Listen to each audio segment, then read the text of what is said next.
We're back. Hey everybody, how you doing? There wasn't a Sunday show after dark because of an issue. There was a Skeptalk on Monday, but there was not a chewed gum last night because of a different issue. And we're back here tonight. I'm Matt Dillahunty. This is the Hang Up right here on the line. How's everybody doing? Welcome. In the news, real quickly, Joe Biden pardoned his son Hunter. And I would recommend, don't do it now, but I would recommend that you go out and you watch the Legal Eagle assessment that dropped today. I agree with Devin of Legal Eagle that this was an abuse of power, but I also don't really care that much. I think it's something that many fathers would do for their children. You're in the position where you're the most powerful person on the planet, and along with that comes the option and possibility, even if it is improper in how it was used, even if it is an abuse of power, which I think it was, even if you previously said you wouldn't do it, it doesn't mean you lied. You could just change your mind. But at the end of the day, I like the fact that Joe Biden seems to be in fuck it mode. And I kind of hope that he takes the time to do every single bit of good stuff that he can do in his final lame duck months. Genuinely, I toyed with an idea that I don't think is a good idea, but it amused me. And that was the idea that he might step down, making Kamala Harris president, just because. Now, I understand there are some incredible downsides to doing that. It is definitely not the way that we would prefer to have the first woman president of the United States of America. That might even diminish the entire process, and it'd be the tainted. It's kind of like, for those of you who follow chess, Magnus Carlsen is probably, he's if not the greatest player of all time, he's currently the greatest player, but he's not world champion, and it's because he decided not to continue to defend his world championship. And Ding Liren won the world championship and is currently defending it against Gukesh D. I'm not going to try to say his last name, even though it's not that difficult. It's just without it in front of me, I can't really do it. But it kind of makes the world championship a little tainted. Something Gary Kasparov pointed out, that it's weird to have the world champion clearly be someone other than the obvious best player.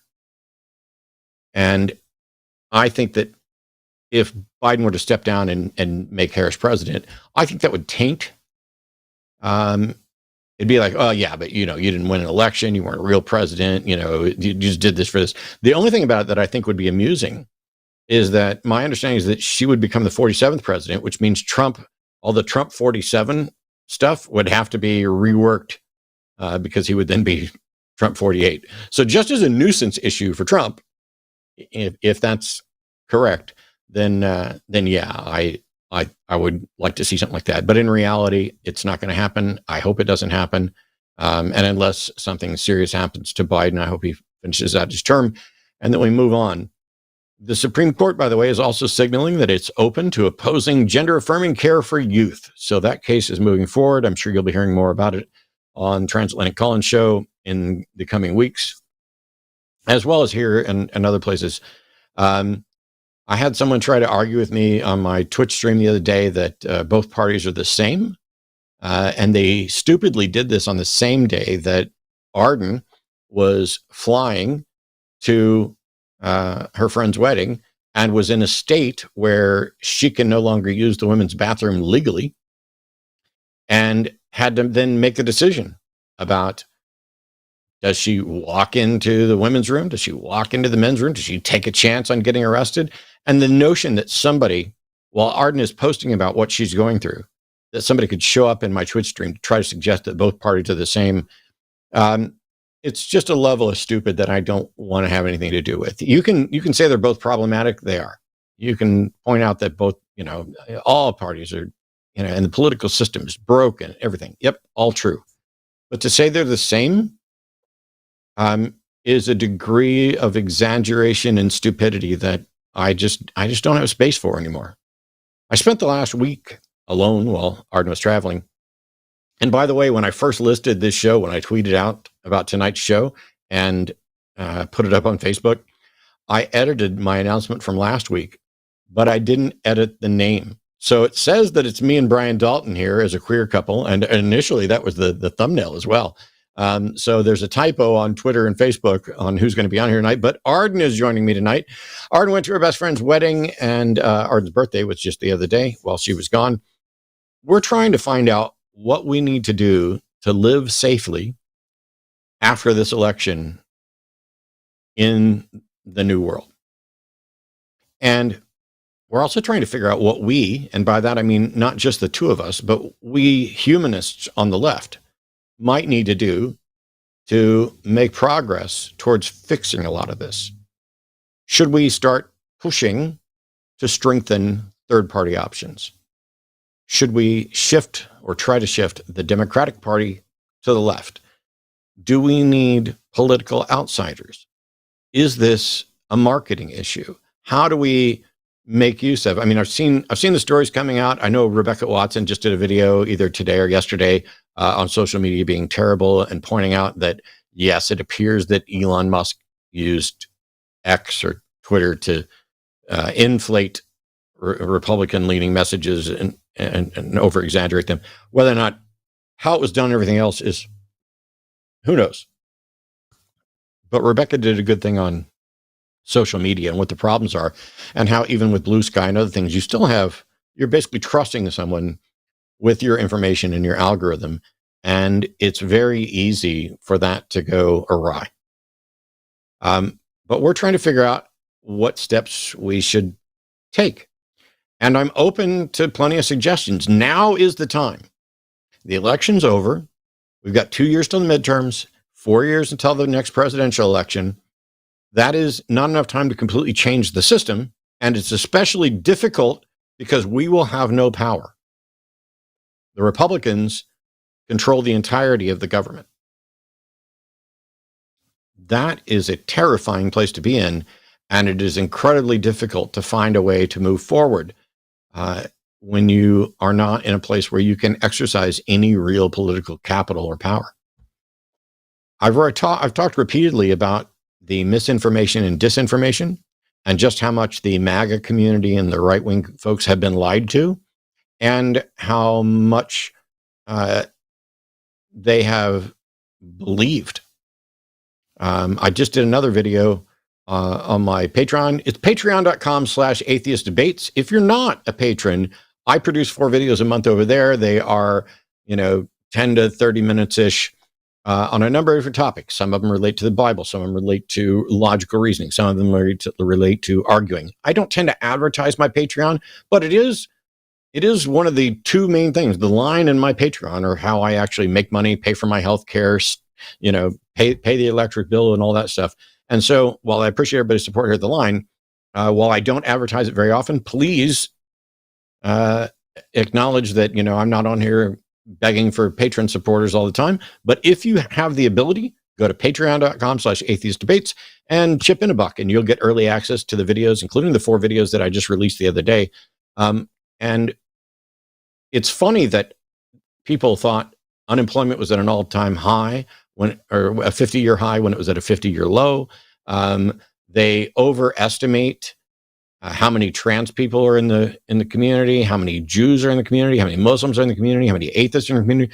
It's a terrible, that we are so bad now at approximating and estimating aspects of reality that it has skewed our perception of reality, and the algorithms feeding you more things that are similar to what you already view makes it more likely that you're going to be wrong, but more convinced that you're right because there are more people wrong surrounding you. You're less of an outlier when you look at just a group of outliers.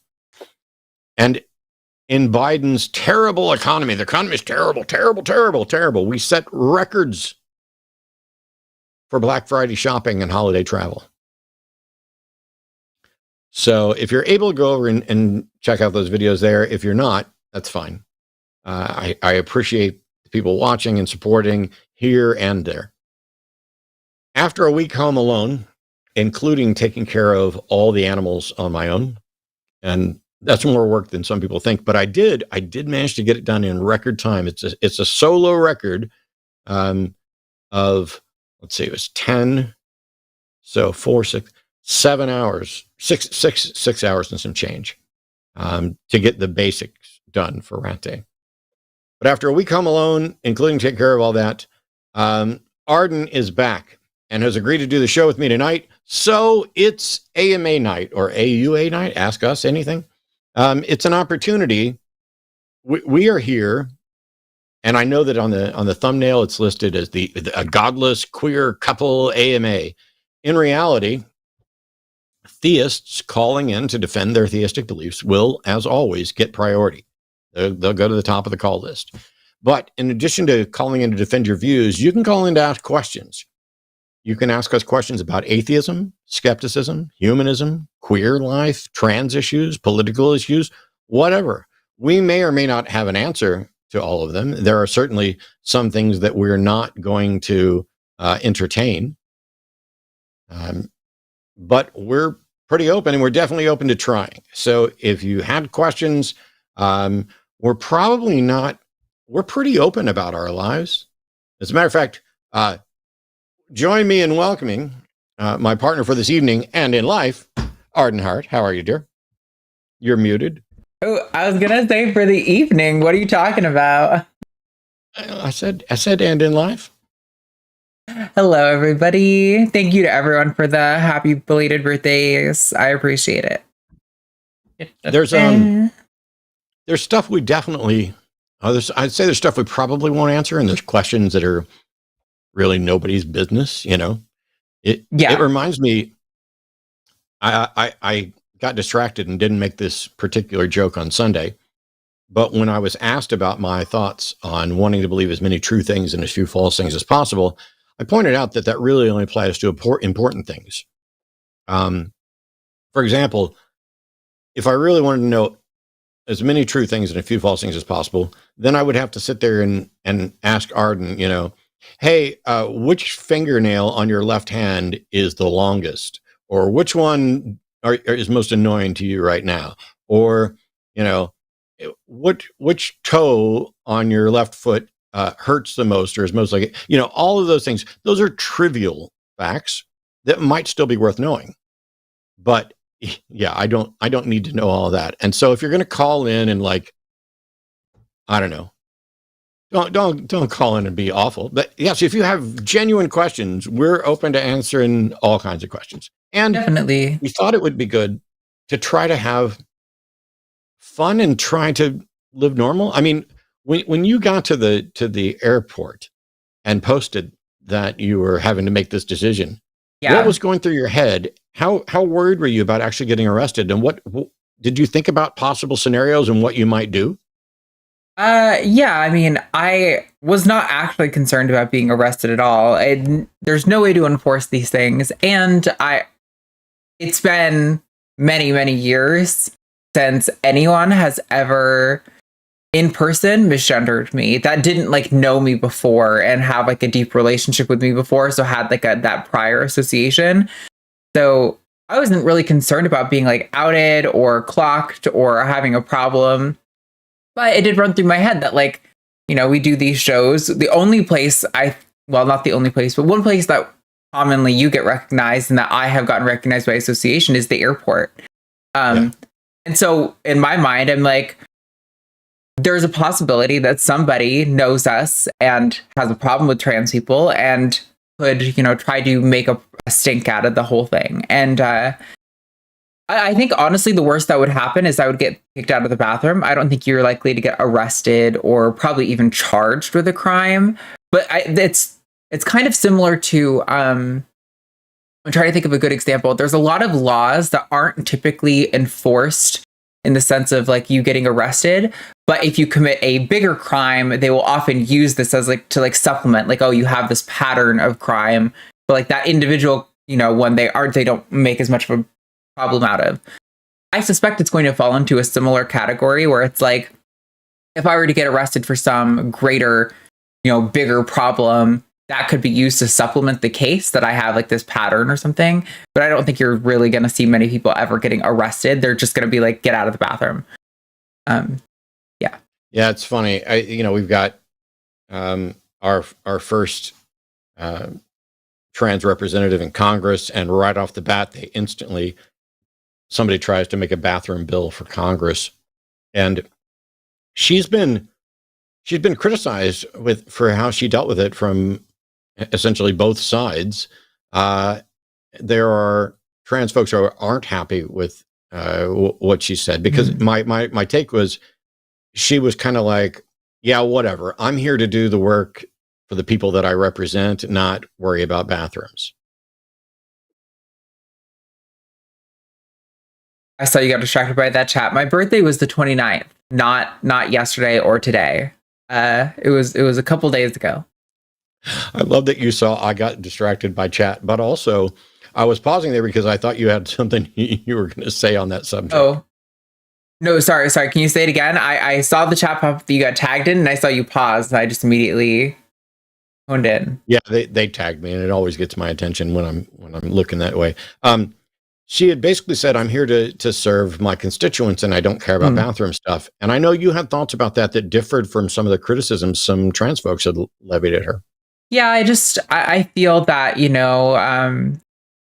I think right now we are in a time where we're entering a fascist government, right? A fascist state, a fascist leadership. And I think having these lateral attacks on like, oh, the way you addressed these laws that are, essentially trying to legally describe you as a man, was wrong. Like I am personally, I want to be focused on like bigger picture things, like actual laws that are restricting evidence-based healthcare for minors. Like those things are a really big problem. Those things affect a lot of people. But when we're talking about like the way you responded is a problem, that to me just feels like a huge waste of time and energy on everyone's part. We could be putting all that same energy into being like, what's her name? Mace? Is it Nancy Mace? Yeah. Why are you now an elected representative rather than focusing on something that affects the majority of your constituents? Let's say housing prices. Let's say, grocery store prices. Anything that affects the majority of the people that you are supposed to represent, rather than talking about, I am planning to do X, Y, and Z. I'm talking to these other representatives, and we are already drafting bills to address the problems that are affecting you. Why are you talking about something that affects one congressperson? One person who's going to be in, just by being a congressperson, their salary is already going to put you in the top 5% of earners probably in the US, probably higher than that or something. They make like $200,000 or whatever. If that's totally wrong, tell me, please roast me and tell me what they actually make. But no, I think you're in the vicinity. But. Yeah, you're going to be making more than the majority of people already, right? Like you're addressing where one congressperson goes to the bathroom, and that to me is where our energy should be focused. What a waste of time and energy! How dishonorable of you that you do all of this work and spend all of this donor money to earn the votes of your constituents, and rather than actually use it to deliver something for those people, you are using it for this. That's despicable. And that's what Sarah McBride did. And I get what people are saying. We finally have a representative in Congress. We wish she would be, a more passionate defender, someone who's gonna completely rebuke this, like Zoe Zephyr in Montana, holding the microphone up, refusing to be quiet on the issues that are important to her. And that's noble too. But I just think to me, it's sad that we're focusing on how Sarah responded rather than how despicable it is that the entire Republican caucus can get behind this, but not any of the other issues that actually affect people. I think there's a better way to use our time and energy, and I don't know that that's it, but By the way, when I talked about the study that YouGov did, or the polling that YouGov did, where they got things wrong about various earners. I don't know if you can get me up full screen. Yep. So this was part of it. And you can see that in the polling, people estimated that 21% were trans, even though it's only 1%. They estimated that 26% have an income over 500,000 when it's actually 1%. You just said that Congress, that's making 176,000, something like that, puts them in the top 5%. And in 2022, that's completely accurate. The annual wage for the top 5% in 2022 was between 170 and 175,000. So you pretty much nailed it. Granted, things have changed a little in the last couple of years, and Congress hasn't had any raise or adjustment in salaries since 2009. But considering the national median income is about 74,000, a little over that, you to be in the top 5%, you would need to earn like 290,000 is what. So it's like 14% earn 200,000 or more. That's per household, not necessarily per person. But you came really close. And this data that I'm showing here right now, this is what they overestimated. You know, they think 29% of people are bisexual when it's actually 4%. Actually, it's probably closer to 15%. It's just that 11% of them lie. And by the way, my Beth, my ex-wife used to say all women are bisexual, even if they don't know it. And it was a joke, but it was funny. Anyway, they overestimate how many people are vegan or vegetarian, how many people, they think 30% of the US population lives in Texas when it's really closer to 9%.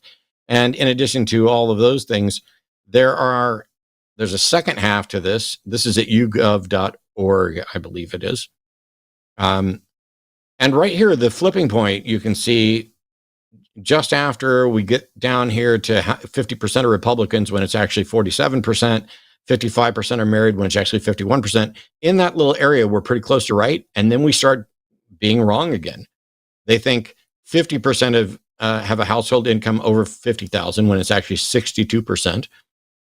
They think 50% have read a book in the last year when it's closer to 77. 59% have flown on a plane when it's actually 88. They think it's 66% own a car when it's actually 88. So what we've done is we've got both a failure of general education, but also a failure of teaching people how to estimate and how to correct misinformation about these estimations. And as long as that's the case, if there's a significant portion of the population out there that think trans folks represent 20% of the population when y'all represent 1% of the population, then it's really easy for the right wing to turn the entire teeny tiny trans population into a terrifying, boogie monster. Yeah. I think there's some interesting stuff too to talk about around like the anti-trans ads that were used in the election that I know some people were estimating may have affected as many as like 2 points in some districts, which could have been like meaningful gains for the Republican Party. But at the same time, when you look at polls for issues that people care about, it is one of the bottom issues in so many polls. It doesn't even break into like one of the things that counts because it's so small. It's such a minor issue. And like, it should be proportionally trans people and what trans people are asking for, right, is like freedom from discrimination. Like, I just want to be able to live my life. I have access to evidence-based healthcare. I don't need anyone's approval. I don't need anyone to like me. I don't need people to understand me or what it means to be a trans person. So like, it should be proportionally very, very low on what people care about. And it makes sense if people care about the things that affect all of us, like the roads and our schools and our healthcare and the economy.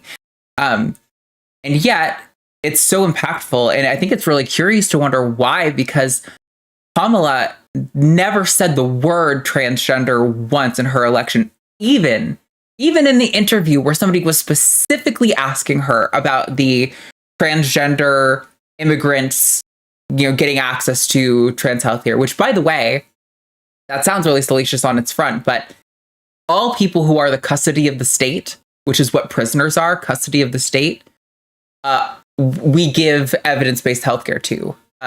All of the medically necessary care, they get all of that. So that trans stuff is included in that. It's completely unremarkable, but when you phrase it in that one specific super niche thing that applies to maybe one person, it sounds really awful and terrible and oh my God, we're wasting our money. And kind of wondering what about that stuck to Kamala when she, didn't seem to care about that issue at all. And I do kind of wonder, I feel like I got this impression from Kamala, and I don't know how you feel about it. But we were advocating really hard for her because she was the nominee. She was the best chance we had to beat Trump, and she only very narrowly lost, right? But a lot of the issues that she backed, gun ownership, working with the Cheneys and stuff, really kind of started to feel to me like she didn't really have a political identity in the way that Bernie Sanders does. When Bernie Sanders shows up, you know what he's about, you know what he's advocating for. When AOC shows up, you know what she's about, you know what she's advocating for. But Kamala was trying to be the figurehead for the biggest tent possible. And so I think it kind of became easy to stick an issue that had nothing to do with her onto her because people felt like she just represented no personal identity. And so I do think that I hope our candidates in the future, I really hope that it doesn't involve throwing trans people under the bus, because I would really just like to get on with my life and living my life and not thinking about this shit all the time. But I really hope this next candidate is not someone who wants to just be a poster for whatever the billionaire donors that we are kind of indebted to in the Democrat Party, whatever they want. I hope it's someone who has principles and really stands for something and is willing to really take a stand on particularly class issues, workers' rights issues. I think that's what's going to appeal to the most people, a sort of a populist message that is really Bernie Sanders-esque. But we'll see. I don't know. It's exhausting to know that Kamala kind of threw us under the bus. Not really, but I mean, she had no interest in defending us, no interest in really saying anything about trans people. And yet it became a detriment to her to even have sort of weakly supported trans people in the past, 5 years ago. It just is so nonsensical. And so I think there really has to be a greater issue at hand that can't just be that the Democrats are just so crazy now with the trans stuff. Nobody really thinks that. No, it's not the Dems that are crazy with the trans stuff. It's the Republicans that are crazy with the trans stuff. Right. Exactly. They're running around. Sky is falling. Look, there's so many of them. They're going to trans your kids. They're going to do all this stuff. They believe all the nonsense. I mean, this is right up there with Pizzagate and stuff. We've got 6 callers lined up, and one of them is a theist. Oh, wow. I'm going to start with that. And then once we clear out some of the atheist callers, we'll get some more theists in here as well. As a reminder, there's a delay. There's going to be interruptions. There's going to be asking questions, seeking clarity and stuff. If just do your best. And when you're asked a question, just answer that question. Don't assume that it's a trick question or moving. I'm just genuinely trying to get stuff. But somebody's calling in to challenge me on something. So we're going to start with that. And I'm going to read this just for clarity. Donovan, pronouns are he, him, theist from South Carolina, says, Matt, you previously assumed for the sake of argument that God exists and that God would have the ability to tell you that he exists. And then, quote, and the fact that God hasn't told me that he exists means that God is impossible. I disagree that God would necessarily have the ability to tell you more details. Okay, Donovan, first of all, that thing that you put in quotes where it says the fact that God hasn't told me exists means that God is impossible, that is something I've never said and would never say. Well, I mean, I know the actual show, the caller, Billy from Texas. I have the quote, I have the video quote, and everything. I mean, but that's something I can't demonstrate to you over the phone, obviously. So You can't demonstrate it anywhere because it is literally not the case that I would. So I know what I've said. I would say that if God exists, God should be capable of demonstrating to me that he exists. And because that hasn't happened, that means that either that God doesn't exist or that God doesn't want me to know that he exists yet. That is the phrasing that I've used for a decade or more on this and have never said and would never say that the existence of God is impossible, and certainly would never say that the existence of God is impossible merely because God hasn't revealed itself to me. That is a complete misrepresentation of my position. okay, so and this is what I was thinking too, because the debate kind of got or a little back and forth, calling debate got a little bit fiery, and I felt like, okay, this doesn't sound like something Matt would say, so maybe he just left it out in the passion of the back and forth. But 100%, I would put my life on it. I bet anything that you did say. The fact that there isn't a God who has told me that it exists means that God isn't possible.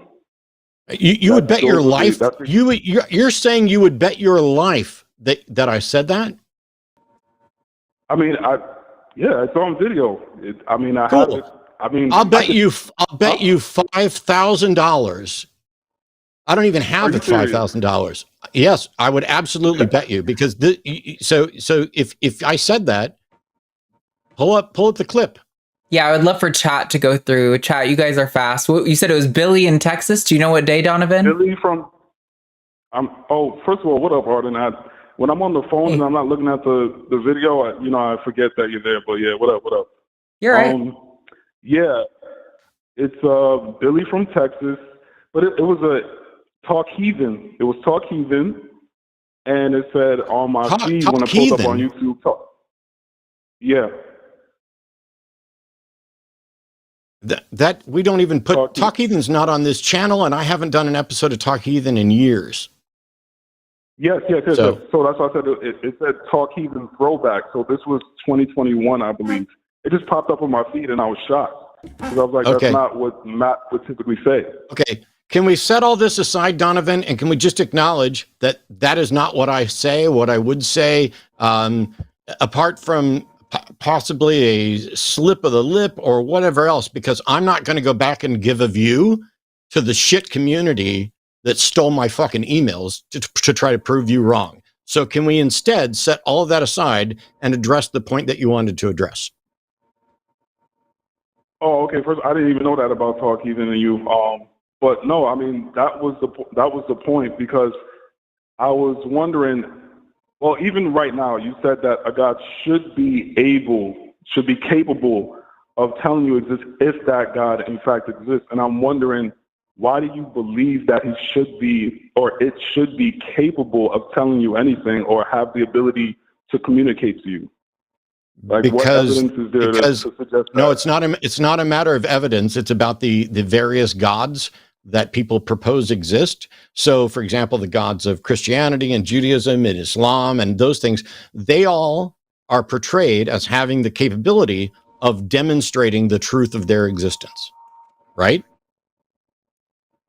Right, I understand that, but okay. Then and the god of classical theism, which supplants all of those and is the underlying god of classical theism, is an agent that is omnimax in its capabilities, which means that God should have the ability to demonstrate that it exists as well. What God are you suggesting actually exists but cannot demonstrate that it exists? And how do you know it? I was saying that in the call, that type of God, the classical theistic God, it wasn't even brought up. And Donovan? I know that we don't like.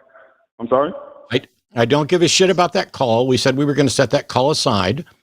Why would you say that there's a God that wouldn't have the ability to demonstrate it exists?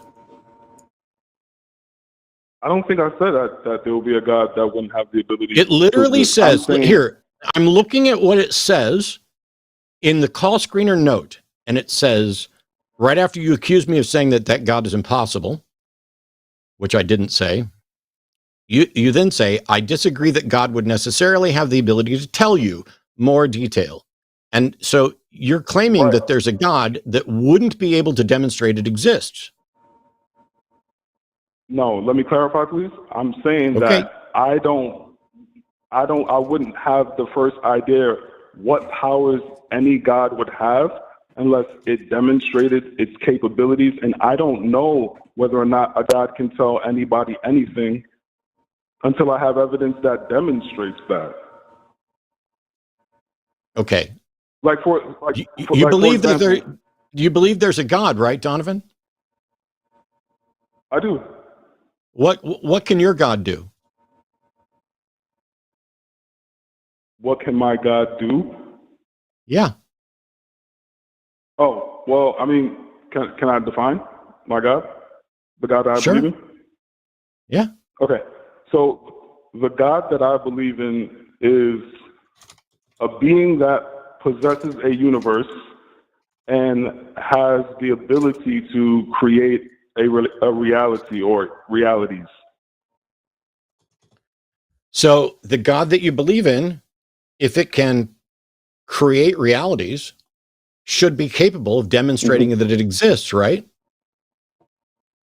No, see, that's an inference that needs to be supported by evidence because of the fact that No, by definition. So are you saying that you believe in a God that has a universe and can create reality, but can't demonstrate that it exists to the beings inside that reality? Why not? If it can create reality, it can certainly create a reality where it can demonstrate its existence, right? Yes. Okay, so your God can create a reality, and that means that it can demonstrate its existence, right? No, it does not. I don't see. That's the part You I'm not getting. you literally just said yes. You literally just said yes to the same thing with one I said yes, small. that it can create a reality. Yes, let me finish and you'll understand. You literally said yes to the same thing with one small change. So here's the change. You believe in a God that can create a reality where it can demonstrate its existence, but you think that God might have created a reality where it can't demonstrate its existence, right? Not exactly. I believe in a God that can create a reality, but that doesn't necessitate that it's able to demonstrate its existence. That's literally a restating of what I literally just said one sentence before you answered. Here's the thing. Did your God create reality? Did your God, maybe you misheard when you heard me say it was impossible. Did your God create reality? Yes. Could your God have created a reality where it was possible for that God to demonstrate its existence? I'm sorry, can you repeat that? Could your God have created a reality where it is possible for it to demonstrate to the inhabitants of that reality that it exists? I don't know that. I don't know what God's capability. Donovan, this doesn't make any sense. Yeah, you have a useless God that I don't give a shit about, and nobody should, and you shouldn't. I don't understand, Donovan, how you can say that. Like you don't know if God could talk to you because you don't see. You need evidence that God could talk to you, and you need evidence that God could demonstrate his existence, but yet you believe God created existence, and you don't need that to be demonstrated. You don't need that to be demonstrated. Like, why is there like a special exception for this one thing? Okay, let me be more clear then. I feel like I haven't been more clear. So first and foremost, I'm a polytheist, and so I believe that not all gods have the capability of doing it, but some gods may have the capability of demonstrating its existence. But that doesn't answer the question, though. That doesn't answer. You didn't answer her question, because she's basically saying it doesn't matter how many gods you believe in. You haven't. If your God can't demonstrate that it's real, then you shouldn't believe in it. And if you do believe in gods, and why would you believe in gods that have no way to demonstrate that they're real to you? No, I just said that I believe that some of them can and some can't. That's just like another claim, though. Like you were saying that you don't think it's reasonable to expect God to be able to talk to you, to demonstrate his existence, because we don't have evidence of that. And I'm saying, but you are accepting that God created all existence, whether it's some gods or multiple gods or one omni god, doesn't really matter how many. You accept that part without evidence for that. Why? Why do you make an exception in that case, but not for God being able to demonstrate himself to you? Oh, okay. All right. So I do believe I have evidence for the God that I believe in. Great. Please provide the evidence. Okay, cool. So, all right. So the God that I believe in possesses the universe. The way I define the universe is... Donovan? I'm sorry? You said you were a polytheist, and now you're talking about God in the singular. Okay. I mean, I was just saying that, all right, a God that I believe in, I mean, I wasn't really hanging on the words, but I'll be very clear then. Okay, before you do that, God, Dr. Space Monkey went back and listened to that call from Talk Heathen. Thank you for doing that, Dr. Space Monkey. And, I hope you did it on an incognito browser so that maybe they don't get that. So the thing that you evidently missed from that call is that when I said that God was impossible, I was responding to that person's model. Hang on, I lost it because of the scroll. I was responding to that person's model of quantum possibility and saying that under that person's model, that God would be impossible. This was not an example of the fact that a God hasn't told me my standard answer means that God doesn't exist or doesn't let me know it exists. That is not the same thing as me saying that God is impossible. So thanks, Dr. Space Monkey, for clearing that up. So why do you believe in a God or multiple gods? Okay, first you told me that you were setting that aside, but when it's convenient for you, now you put it back. All right. Well, we're disproving what you said. So. I'm sorry, Donovan. Here, let me mute you now that it's convenient for me. Since what I did was somebody in chat went and did the work that I'm not going to do in the middle of the show and that you didn't do well enough beforehand. And out of respect for that person, I decided to clarify this so that we don't have to go back to that call again. But you decided to whine about it. Why? That doesn't make any sense. I'm responding and giving you additional information so that you can understand your mistakes and my words better. Now, why do you believe in gods? Okay. So I'm not allowed to rebut that. Just why do I believe in gods? Correct. You don't wait, hang on. Let me mute you again. You don't get to rebut my explanation for why I run my show the way I run my show. There's no rebuttal needed. There is information that came from someone who went and checked the clip. We've set all that aside. I just didn't want their effort to go unanswered and unrewarded. I thought it would be good, but now that it's turned into a big fucking time waster, here you go, Donovan. Say whatever the fuck you want. I no longer care. Go ahead, your turn. Gonna whine some more? Okay, the God. No. Cool. The God that I. Can I speak now? Oh, I'm not too sure. Go for it. Go. Okay, so the God that I believe in, like I said, the definition is that a being who possesses a universe that can create realities. Now, the evidence that I have is that a universe, the definition of a universe is an isolated system of space-time, matter, and energy.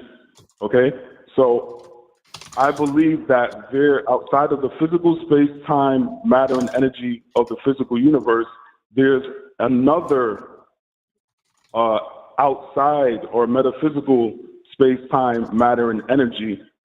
And from there, it can create realities because the metaphysical space-time, matter, and energy is consciousness, and consciousness, we create realities with our consciousness. Okay. So first of all, you said your evidence is that a universe exists, and you believe that outside of that, there's another metaphysical space, like a meta-universe. That is not evidence. That's just you saying what you believe. Oh, I mean, there's more. No. When you say my evidence is, and then you state something, and I point out that's not evidence, that's just stating what you believe, and now you say there's more. What's the evidence for a metaphysical space-time, matter, and energy outside of our universe? I know the evidence of being that can create realities and possess this universe. It's Franklin Richards, and the evidence is the comic books where Franklin Richards exists. I did it. Sweet. I made your argument for you, Donovan. More compelling case, too. All right. So, not quite, but so there's metaphysical matter. Metaphysical matter is thought. Then there's metaphysical space that is three-dimensional, which is personal experience, which is the past experience, present experience, and future experience. No, this is so, Donovan, I need you to stop with the psychobabble drivel and present evidence. All right, but I'm trying to explain the evidence. No, you're just saying stuff. You're just saying stuff. Give me a single piece of evidence that confirms that you can confirm a metaphysical space-time, matter, and energy outside of our space-time, matter, and energy. How do you investigate outside of space-time? Okay, so the metaphysical space that I'm talking about that I claimed was personal experience, which has three dimensions. Donovan, I asked a very specific question. You need to try to answer that question, which is, how do you investigate outside of our local space-time? By positing a hypothesis. No, that's not how this works. That's not how this works. That's not how evidence works. That's how you speculate. I'm not looking for speculation. I'm looking for evidence. I was mocking you and I brought up the comic thing, Donovan, but my point in doing that was an actual example of evidence, is that I can point you to a thing that demonstrates my point. Whether or not it is true is irrelevant, but like I was trying to help you understand what we're looking for, like evidence, not just more claims and conjecture. Donovan, do the gods that you believe in interact with reality in any detectable fashion? Yes. How do they interact with reality? How have you detected that interaction? Well, you're a being that possesses consciousness, and your consciousness creates realities. And I'm a being that also possesses consciousness and creates realities. So therefore, if we're communicating none of that is true, nor does any of it have anything to do with the gods that you're advocating for demonstrating themselves in reality. So I'll ask again, how do the gods that you believe in interact with reality? How do they interact with reality, and how can we know that? It is in fact true that you do possess consciousness, or I possess consciousness, and I am conscious, but that doesn't mean I possess consciousness. And my consciousness doesn't create a reality. My consciousness interprets reality and builds a model of a reality, but it's an equivocation to say that my internal model of reality is reality. That's an equivocation fallacy. And it's all irrelevant, because the question I asked was, how do the gods that you believe in manifest in reality in a detectable way? What I do or what you do with our consciousness is irrelevant to whether or not the gods you believe in manifest in a detectable way. Last chance, Donovan. How can we detect your gods?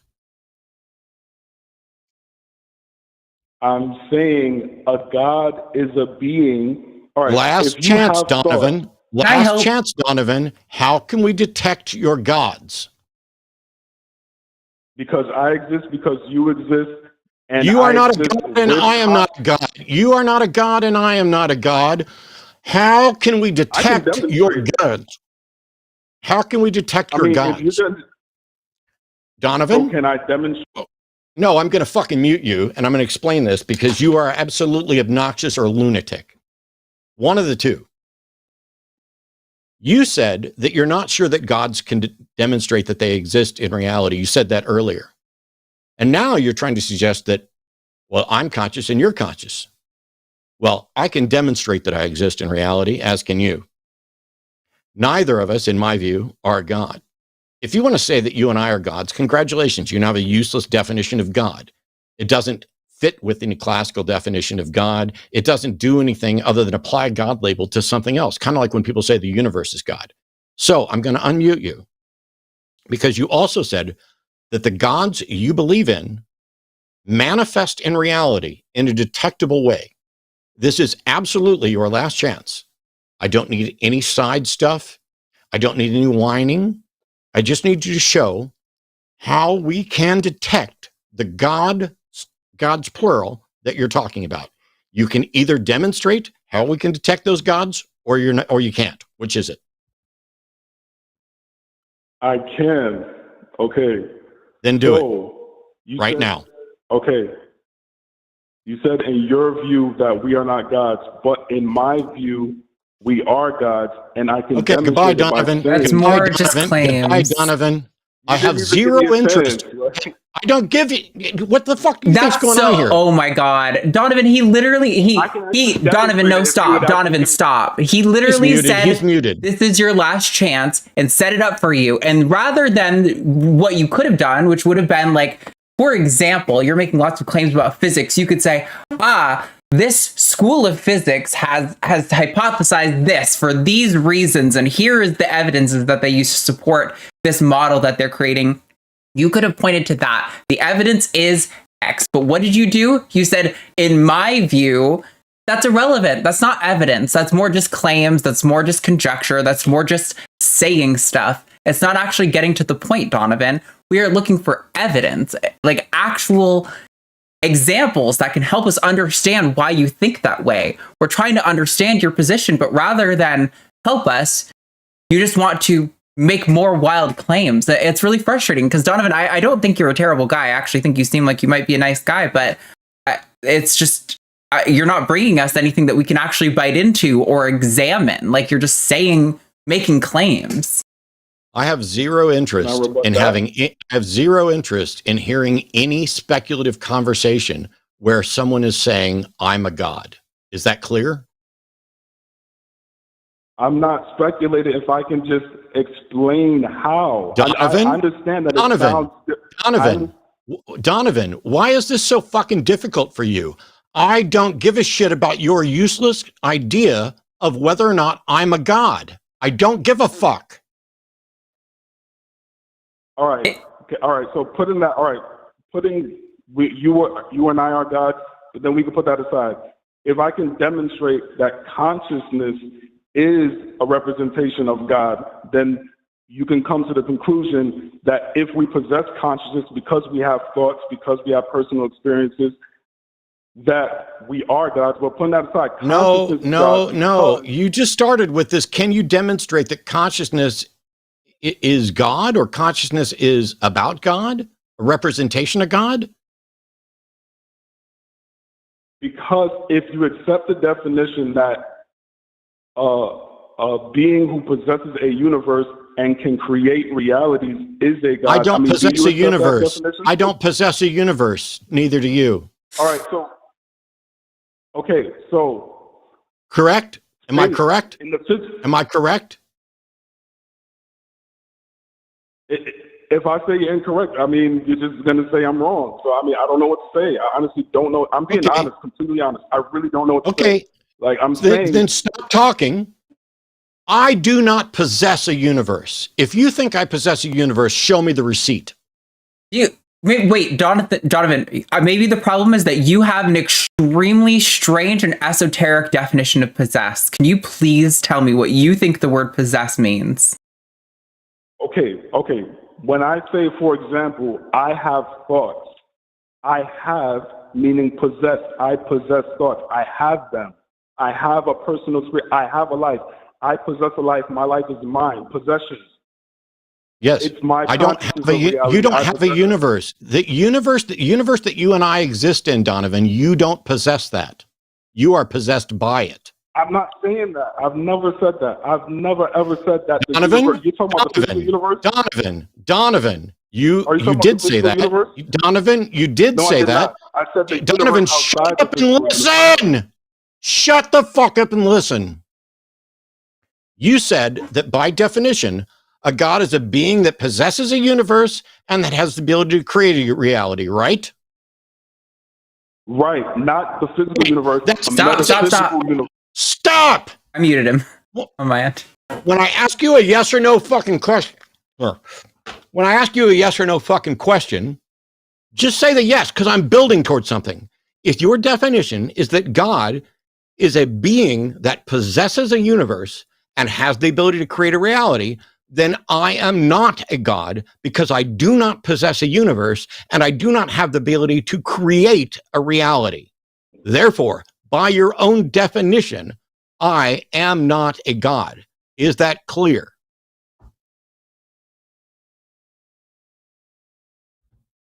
You're unmuted. We might have done it at the same time. Oh, I'm sorry. I'm sorry? Okay. You're good. Go for it. No, I said that's fine. Then you are not a God.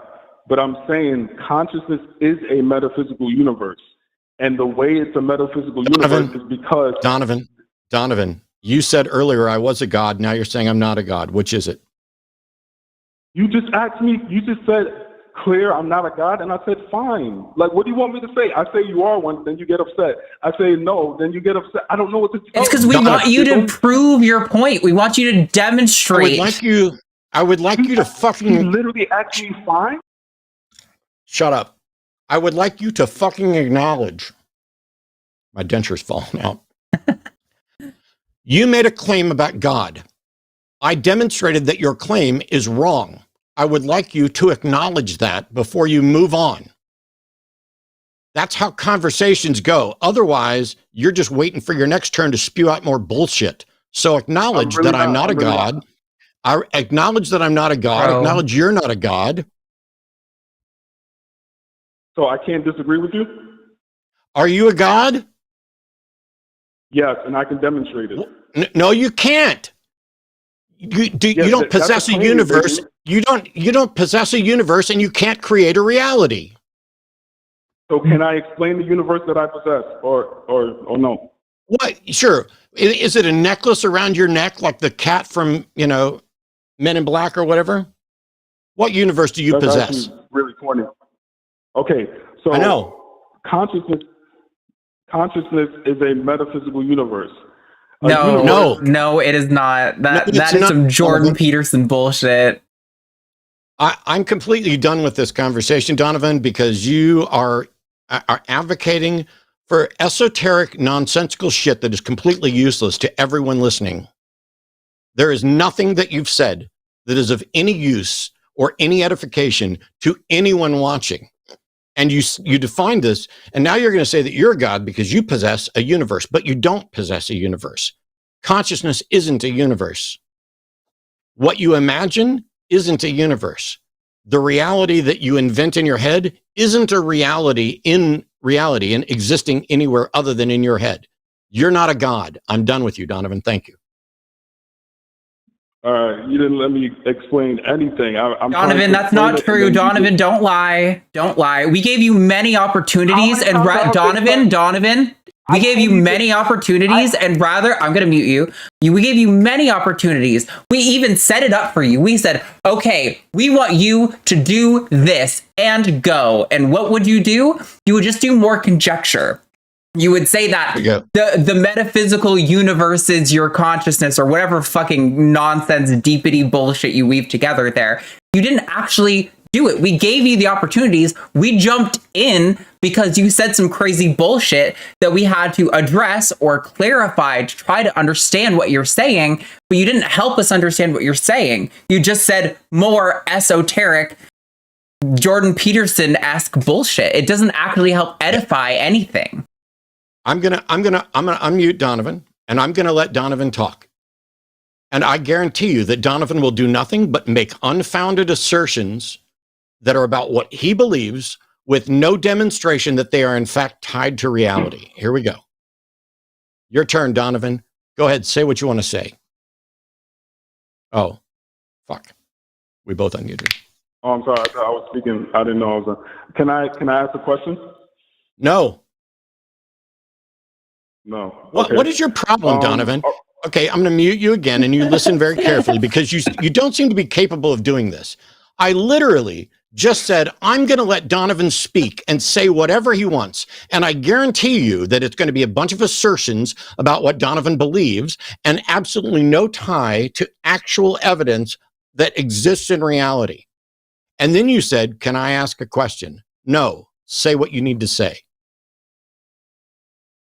Okay, so I can say anything I need to say, but I can't ask questions. Okay, Donovan, I don't know what's wrong with you. Why are you asking me a question? I've already paused twice now to clarify this. Make whatever statement you need to make about consciousness or universe. And I guarantee that it's going to be nothing but assertions about what you believe and unsupported by anything rational or evidence. No, you don't get to ask a question. So why now have you twice asked a question about whether or not you can ask a question? I'm going to unmute you now. Make your statement about consciousness in the universe. Go. Okay. We have thought, and we have particles of thought that we call ideas. Now, ideas can combine. For example, you have the idea of a wheel, then you have an idea of a motor, and you can put those two ideas together to make a car. Ideas combine, and we produce new ideas from a combination of ideas, just like matter. We can also deconstruct or decompose ideas because it behaves just like matter in the sense, for example, like religious deconstruction, to see our fundamental ideas that make up our conscious ideas. Now, our ideas move through the three-dimensional space of our personal experiences. When we think three-dimensionally through our past, present, and future. For example, you cross the street, you look both ways because you know that there are consequences. You can see the future experience of getting hit by a car if you don't look both ways. You know from your memories that people get hit by cars if they're looking down on their phone, and in the present moment, you're looking to cross the road. So our thoughts move in the three dimension of our personal experience, past, present, and future. The energy that moves our thought is emotion. Emotion moves our thought. When you're happy, when you feel happy, you think happy thoughts. So our emotion moves our thoughts in the three-dimensional space of our personal experience, past, present, and future. And the time, the metaphysical time, is the movie that is our life, the scenes that we live in, the actual movie that we live in. And so this description of consciousness as a universe and the fact that consciousness creates realities, because nothing that we see is actually what it is that we see. There is no absolute objective reality that we actually perceive. We only perceive what our consciousness relates to us about objective reality, not actual absolute reality. So the reality we see is everything that we created with our consciousness. For example, we're done. Yeah, no, I'm good. Done. I let you go on and on and on, and I took notes. We have thoughts, correct. We have ideas, correct, that can be combined. Yes, you can. This is all, by the way, an argument via analogy. It is all an absolute abstraction that is not in any way tied to reality. And we'll get to the fact that it's absolutely not tied to reality here in just a second. You can combine those ideas to make a car. Yes, except that that's not true. You can combine those concepts, those ideas, to get the idea or concept of a car. That is not a car. The concept of a car is not a car. The concept of a place is not the place. That's a fallacy, confusing the map for the place. So yes, while we have thoughts and ideas, those thoughts and ideas are not the objects. The thought that I have of a unicorn is not a unicorn. The thought I have of a horse is not a horse, but there may be a horse that I'm thinking of. The object being separate from my perception of it. Our ideas move through three dimensionals of personal experience of past, present, and future. That's a bunch of sophistry nonsense, because we all move through time, and that means our thoughts move through time as well. You look both ways before you cross the street because you recognize there are consequences, not because you are seeing into future actual realities, but because you are viewing potential realities in your head.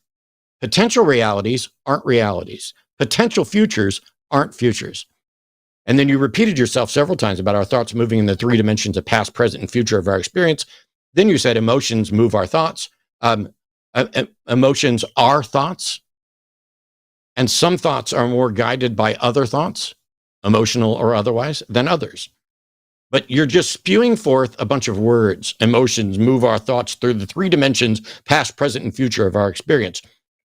This description of consciousness as a universe, that's not what you just described. You think that in all of that I just quoted or referenced, you described consciousness as a universe. No, you didn't. You described thinking, and then you demonstrated that you as an individual are able to fallaciously confuse your internal model of reality with an actual reality. And then you went on to say that nothing we see is true because, and this is a quote, there is no objective reality. So you have just flat out, you have just, I said there's no, that is a quote. No, I said there's no objective absolute reality. Absolute. Oh, I'm sorry. I'm sorry. Here, let me mute you again. So there is no objective reality versus there is no objective absolute reality. Fine. I might have missed a word. I'll rewind. Maybe somebody in chat can figure out if I missed a word or if you missed a word in your script.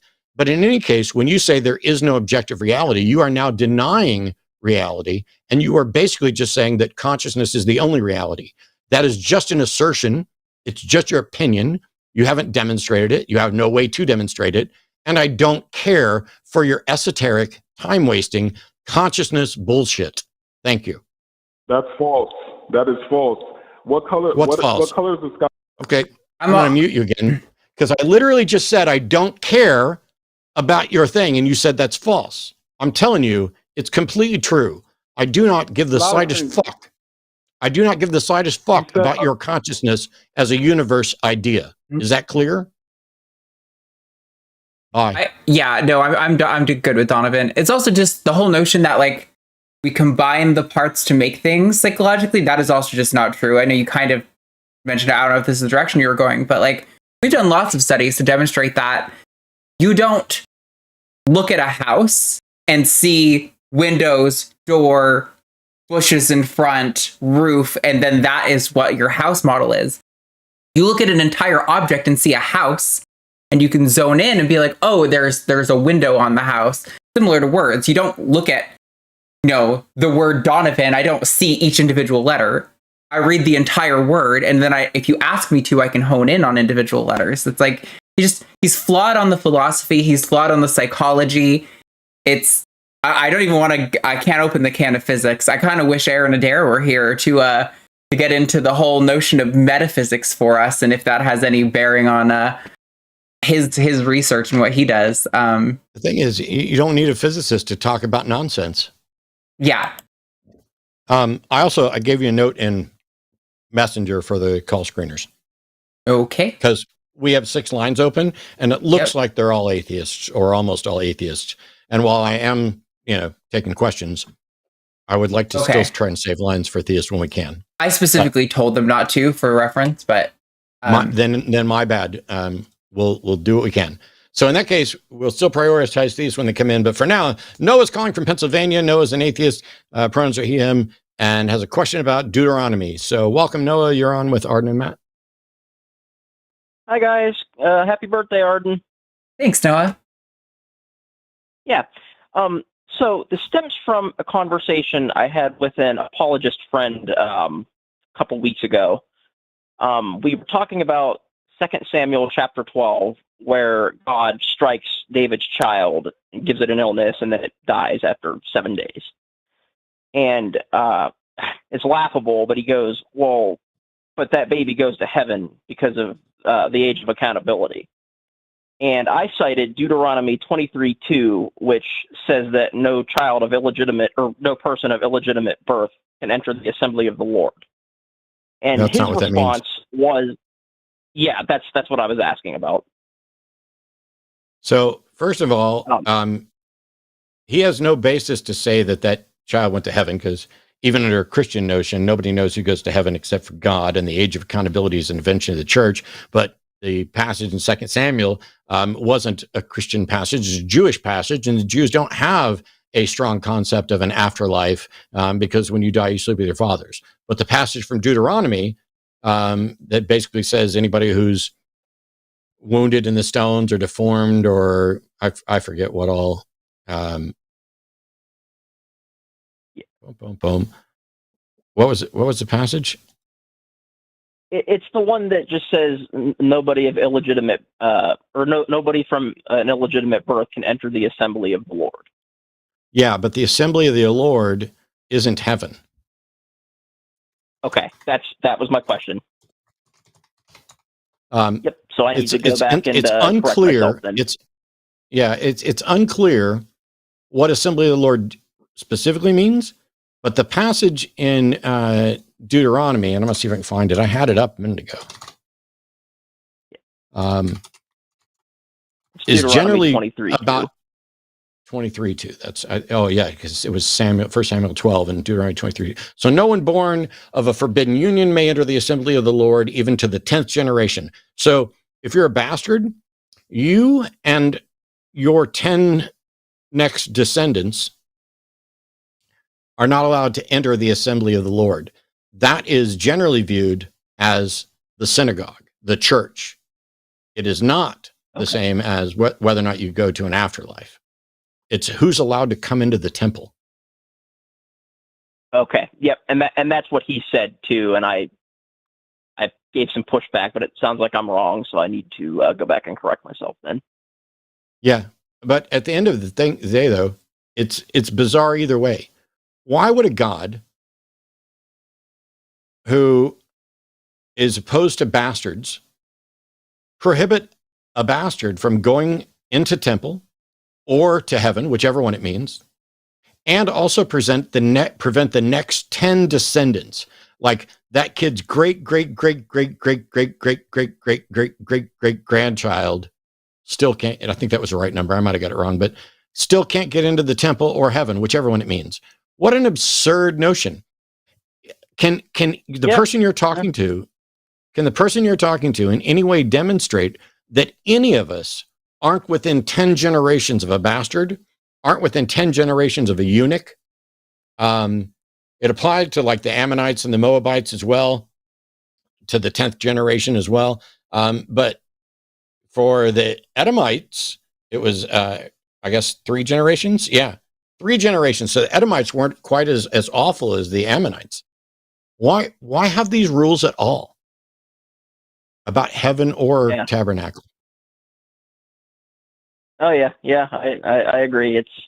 I don't believe in most of this stuff in the Bible anyway. I mean, it's just for the sake of having the theological discussion. But yeah, I think it's absurd too.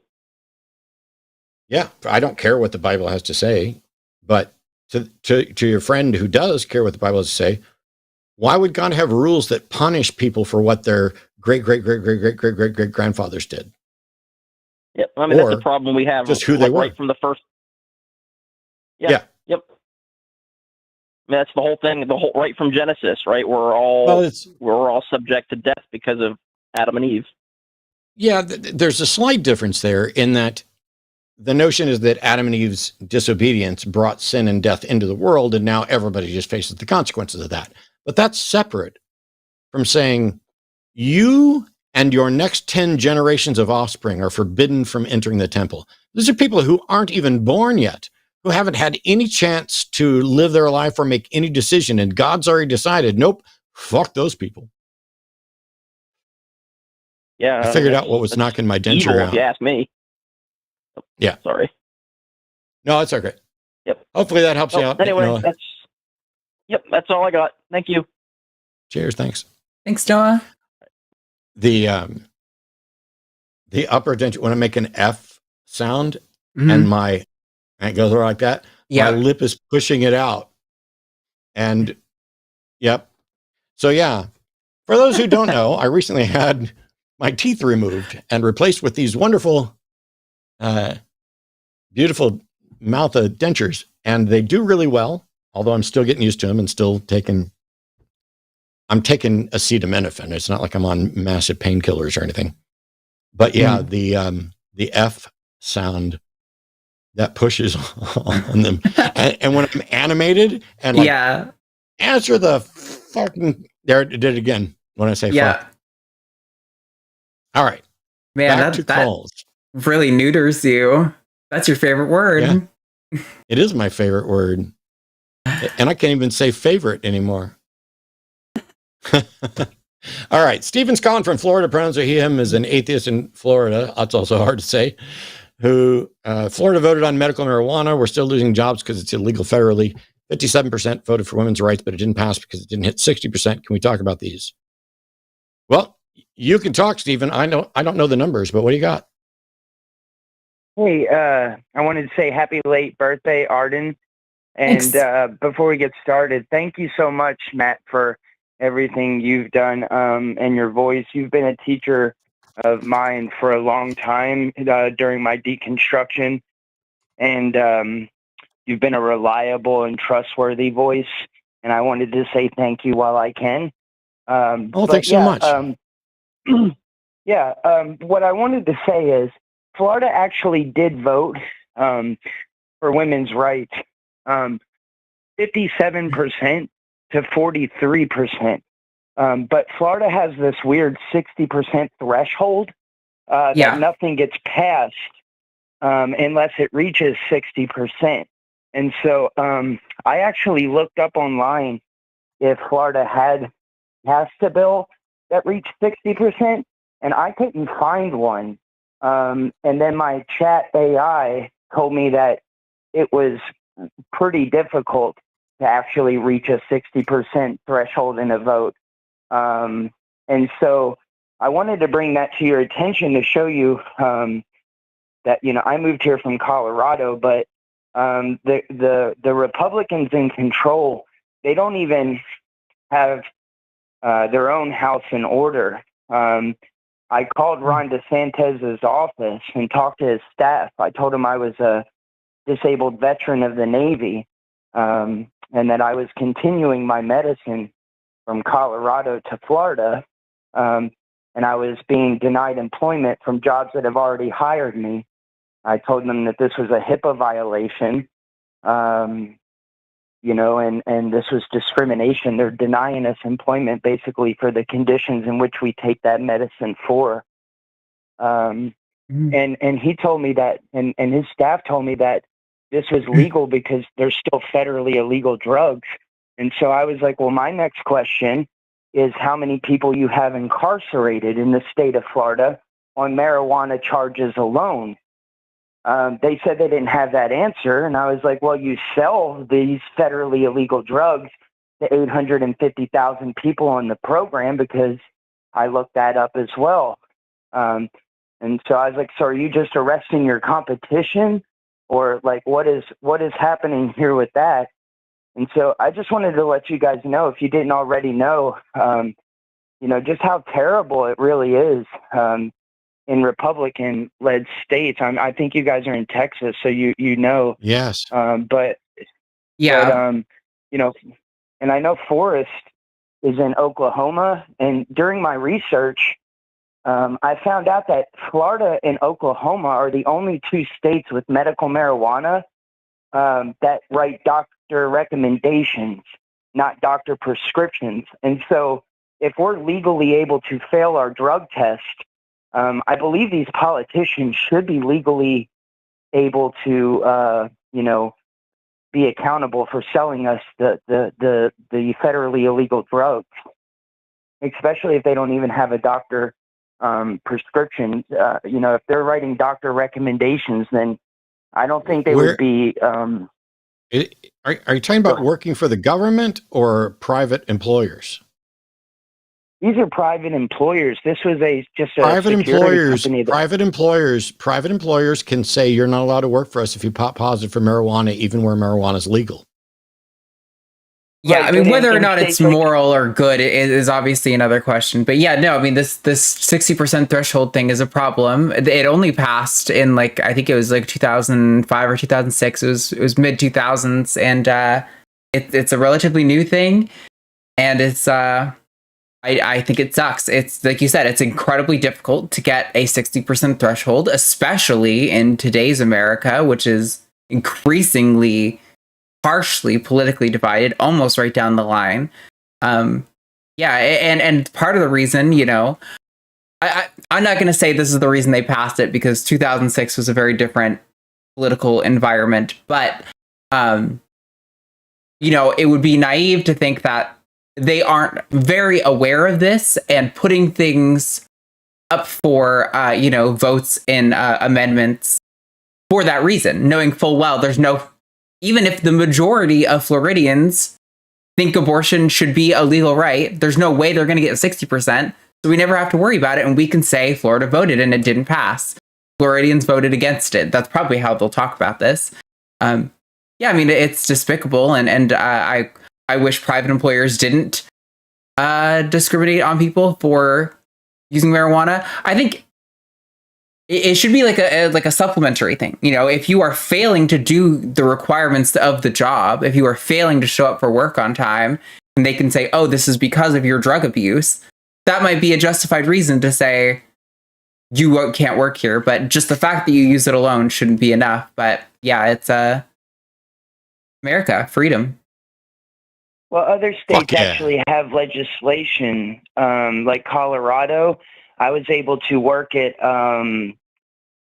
places that don't hire people, like Walmart and Sam's Club, and I wasn't just hired at like a cashier's position. I was hired for like a management spot, like in training, and they knew I was on medical marijuana in Colorado, but there was legislation written that protected people with doctor prescription medicine. And that legislation is missing in Florida. But I also wanted to say that it's because of scare tactics. And since I've been in Florida, I mean, I even got into an argument with somebody in the election line. She was asking about the women's rights, and I was like, "You're not voting for or against abortion. You're voting for letting women choose what they want to do with their own bodies." And the people behind me got really upset. They had kids, and they were like, "It gives transgenders rights, and it allows kids to transition without telling their parents." And I was like, "Good." And he was like, "Good." And I was like, "Yeah, good." I was like, "Do you know how hard it is for somebody in the South to tell their parents that they're gay?" I was like, "Could you imagine with it being that hard just to tell them that they're gay, that they want to transition?" I was like, I feel like that should be. So to be clear, you know, obviously the bill, the abortion referendum didn't do anything for transgender people, but the bill in California, they did propose a law where it wasn't that it was like, oh, teacher or kids can transition without telling their parents. It was that what's the word? Not therapists, the people in schools who like keep track of everyone's kids' curriculum and make sure they're doing all their classes and stuff. Advisor or something. They don't have to legally tell the parents that the kid is using certain pronouns at school. So it wasn't saying that like, oh, kids can transition without their parents knowing. It's just saying teachers aren't obligated to out their students to their parents against the student's wishes. Like if the student has reservations or something. And I don't necessarily think that's a good thing. I think if a kid's parents aren't being supportive and they feel the need to hide their transition, that's bad. That's sad. I don't want them to be in that position. I want them to be in the position where they can tell their parents, hey, this is how I'm feeling. These are the struggles I'm having. Don't you care? Can't we go get evidence-based care for the thing that I'm struggling with? Yeah, so I would just speak just rhetorically. I'm just saying I'm not sure that I love the notion of saying like, oh, good, they should be able to transition without their parent. I want them to be able to have the right to transition, and I want the parents to be involved, but it should have the freedom to not have to out something that would get them abused to their abuser. Yeah, I wholeheartedly agree with that. But okay, if their parents are bigots, then they need to find their community and the people, like maybe it's their friends' parents that are, you know. That's what emancipation's for. That's what. That's what emancipation's for. If you have abusive parents that are going to be a roadblock to this, then you can sue for emancipation to become independent from your parents. So your parents are no longer legal guardians and stewards of you. Right. Yeah. Yeah. I appreciate the conversation, Stephen. Obviously, these are important issues. We'll probably move on and take the next caller. But I hear you. It's frustrating. As someone also in a red state, I hear you. It is appalling every day we wake up and see another awful bill being proposed or passed. But, you know, it takes people who are willing to talk to people in line and to show up at, you know, to testify over bills and to organize with their communities. So, you know, keep doing the good work. And thanks for calling in, Stephen. Yeah. Thank you guys so much for everything. And thank you guys. Have a great night. Okay. Thanks, you too. I have another. I'm gonna sneak away for a moment and give you this next caller, since you're going to be better to address it anyway. And I will go make a mouth adjustment and maybe pee. Gotcha. Mary is calling, also from Florida, pronouns as she, her, about trans bathrooms and immigration camps. Mary, you're on with Arden Hart. Hey, Mary. Hi, Arden. I wanted to make sure I understood clearly the beginning of the show. When you were traveling, did you have some anxiety about which bathroom you were going to use? Absolutely. Yeah, no, there was I mean, like I said, I didn't think it was realistic that there would be any significant legal conflict, but there was a little bit of a fear that if somebody knew me, that I could end up getting kicked out of the bathroom and it could be a whole scene. And the problem there isn't, you know, like, okay, I get kicked out of the bathroom. That's not a huge deal, right? But I mean, it is a problem, not just missing the significance of it. It is immoral and othering and dehumanizing and all those things. But then it's like, now I am outed to everyone in that space. You know, airports that are full of people just saw me get dragged out of the bathroom by security or whatever. And they're all going to know why. And so it's more of the humiliation, the dehumanization, the feeling like a second-class citizen that is the anxiety of it all. But yeah, no, there's definitely some anxiety there. Did you feel like, hon, you would be recognized because you're very public and on YouTube? Ooh, gosh. Sorry, that was Matt making sounds over there. Yeah, that was probably the biggest concern I had. I wasn't really concerned about someone seeing me and being like, oh, that's a man. That doesn't really happen to me. I was really concerned about somebody knowing me and that being a problem. So, if I had never heard of you or seen you and love you like I do, if I had seen you in the airport and you went in the ladies' room, I wouldn't have given it a second thought. I mean, it's crazy. Yeah. I mean, and like, even I want to say that there were some people who came into the bathroom who I was like, for all I know, that person could be transgender, and nobody cared. Nobody looked at them. Nobody thought anything. Because most of the time when people are in the bathroom, their only thought is, let me get in, let me pee, and get out. Because nobody's like, let me hang out and make friends with strangers in the airport bathroom. You know, that's just not a thing that happens. And so, really? Yeah. And so, yeah, it's not likely to become a problem, I don't think, for a lot of people. But something that I've talked about a lot that I think matters is just at like a base rate statistics, right? There are going to be more cis women who are gender nonconforming, who might look masculine, just because trans people are like 1% of the population. Even if, let's say, 2% of cis women were looked like men because they're so masculine, that's still more than the population of trans people that exists. And so, well, actually, did those numbers work out? I'm bad at math. Well, I didn't get the numbers, so.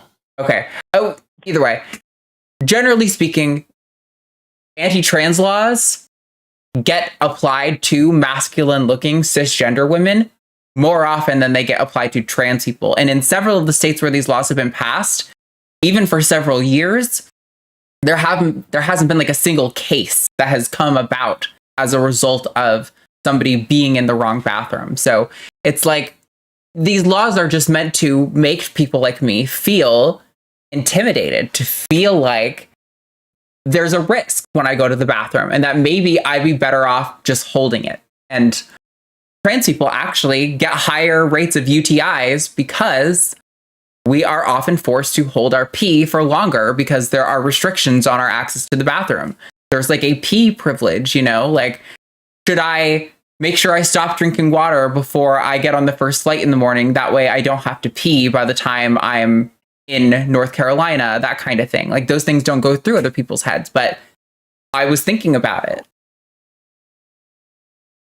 I saw a political cartoon drawing recently out. I don't know if y'all seen it. It's got Mike Johnson looking under a stall, holding a mirror, and saying, "We're just making sure there's no creepy people in here." Yeah, that's really good. Seen that one? I haven't seen that one, but I've seen similar ones. Yeah. That's very good, though. I do like it. I know. I took a picture of it and I posted it on the site I'm on where I argue with people for ethics and morality, and they're anti-trans and they're, you know, anti-immigration and blah, blah, blah. And I'm like, God. But it's hilarious. It looks just like Mike Johnson, and he's, you know, looking under the stall. And that's what I'm thinking with you, hon. You go in a ladies' bathroom, it's all stalls. You close the door, it's private, you know. Yeah. No, absolutely. And it's funny, too. There was a little boy there, like, with his mom. And in my head, I was like, maybe I should report this little 8-year-old boy just so, you know, it throws suspicion off me. Like, that way nobody's looking at me. They're all focused on the little 8-year-old boy. Sorry, buddy. We know your birth certificate says male. You can't be in this bathroom. I don't care if you're 4. Well, yeah, I had a son, and when he was 4, I would take him in the ladies' bathroom with me because I'm not sending him into the men's room alone. I'm just not, you know. Right. You go and stop me and whatever. I don't. And nobody cares. Like, there are little boys in the women's restroom all over in the public, and nobody cares because they're in there with their mom or like a sibling or something, and nobody thinks this little boy is trying to do anything wrong. Like, nobody cares. It's terrible. So a quick question, Mary, because I'm assuming, Mary, that you're a cis woman and that you are at least old enough to have a child. So what, 40, 45? I'm 63 and my son is 29. So at 63, you've been in women's rooms quite a lot over your lifetime. Excluding a friend that you went into the restroom with. In those 63 years, how many times have you seen another woman's genitals while you were in the restroom? Never. We have stalls, the doors. Exactly. And you know what? I've been in the men's room many times, including in the 70s at baseball games when you had one big long urinal that everybody was standing at. I've seen lots of dick. I've seen lots and lots of dicks. But generally speaking, it's been years. Too. Yeah. There are stalls in men's restrooms most of the time, yeah. Right. You got to sit down and do your thing. Well, thanks so much for calling, Mary. We got some other calls to get to. And every time that you said Mike Johnson, I thought my brain couldn't help but make a joke. Like, when did you see a picture of my Johnson? Nice. You were like, I saw a picture of Mike Johnson. And I was like, you saw a picture of my what? Yeah.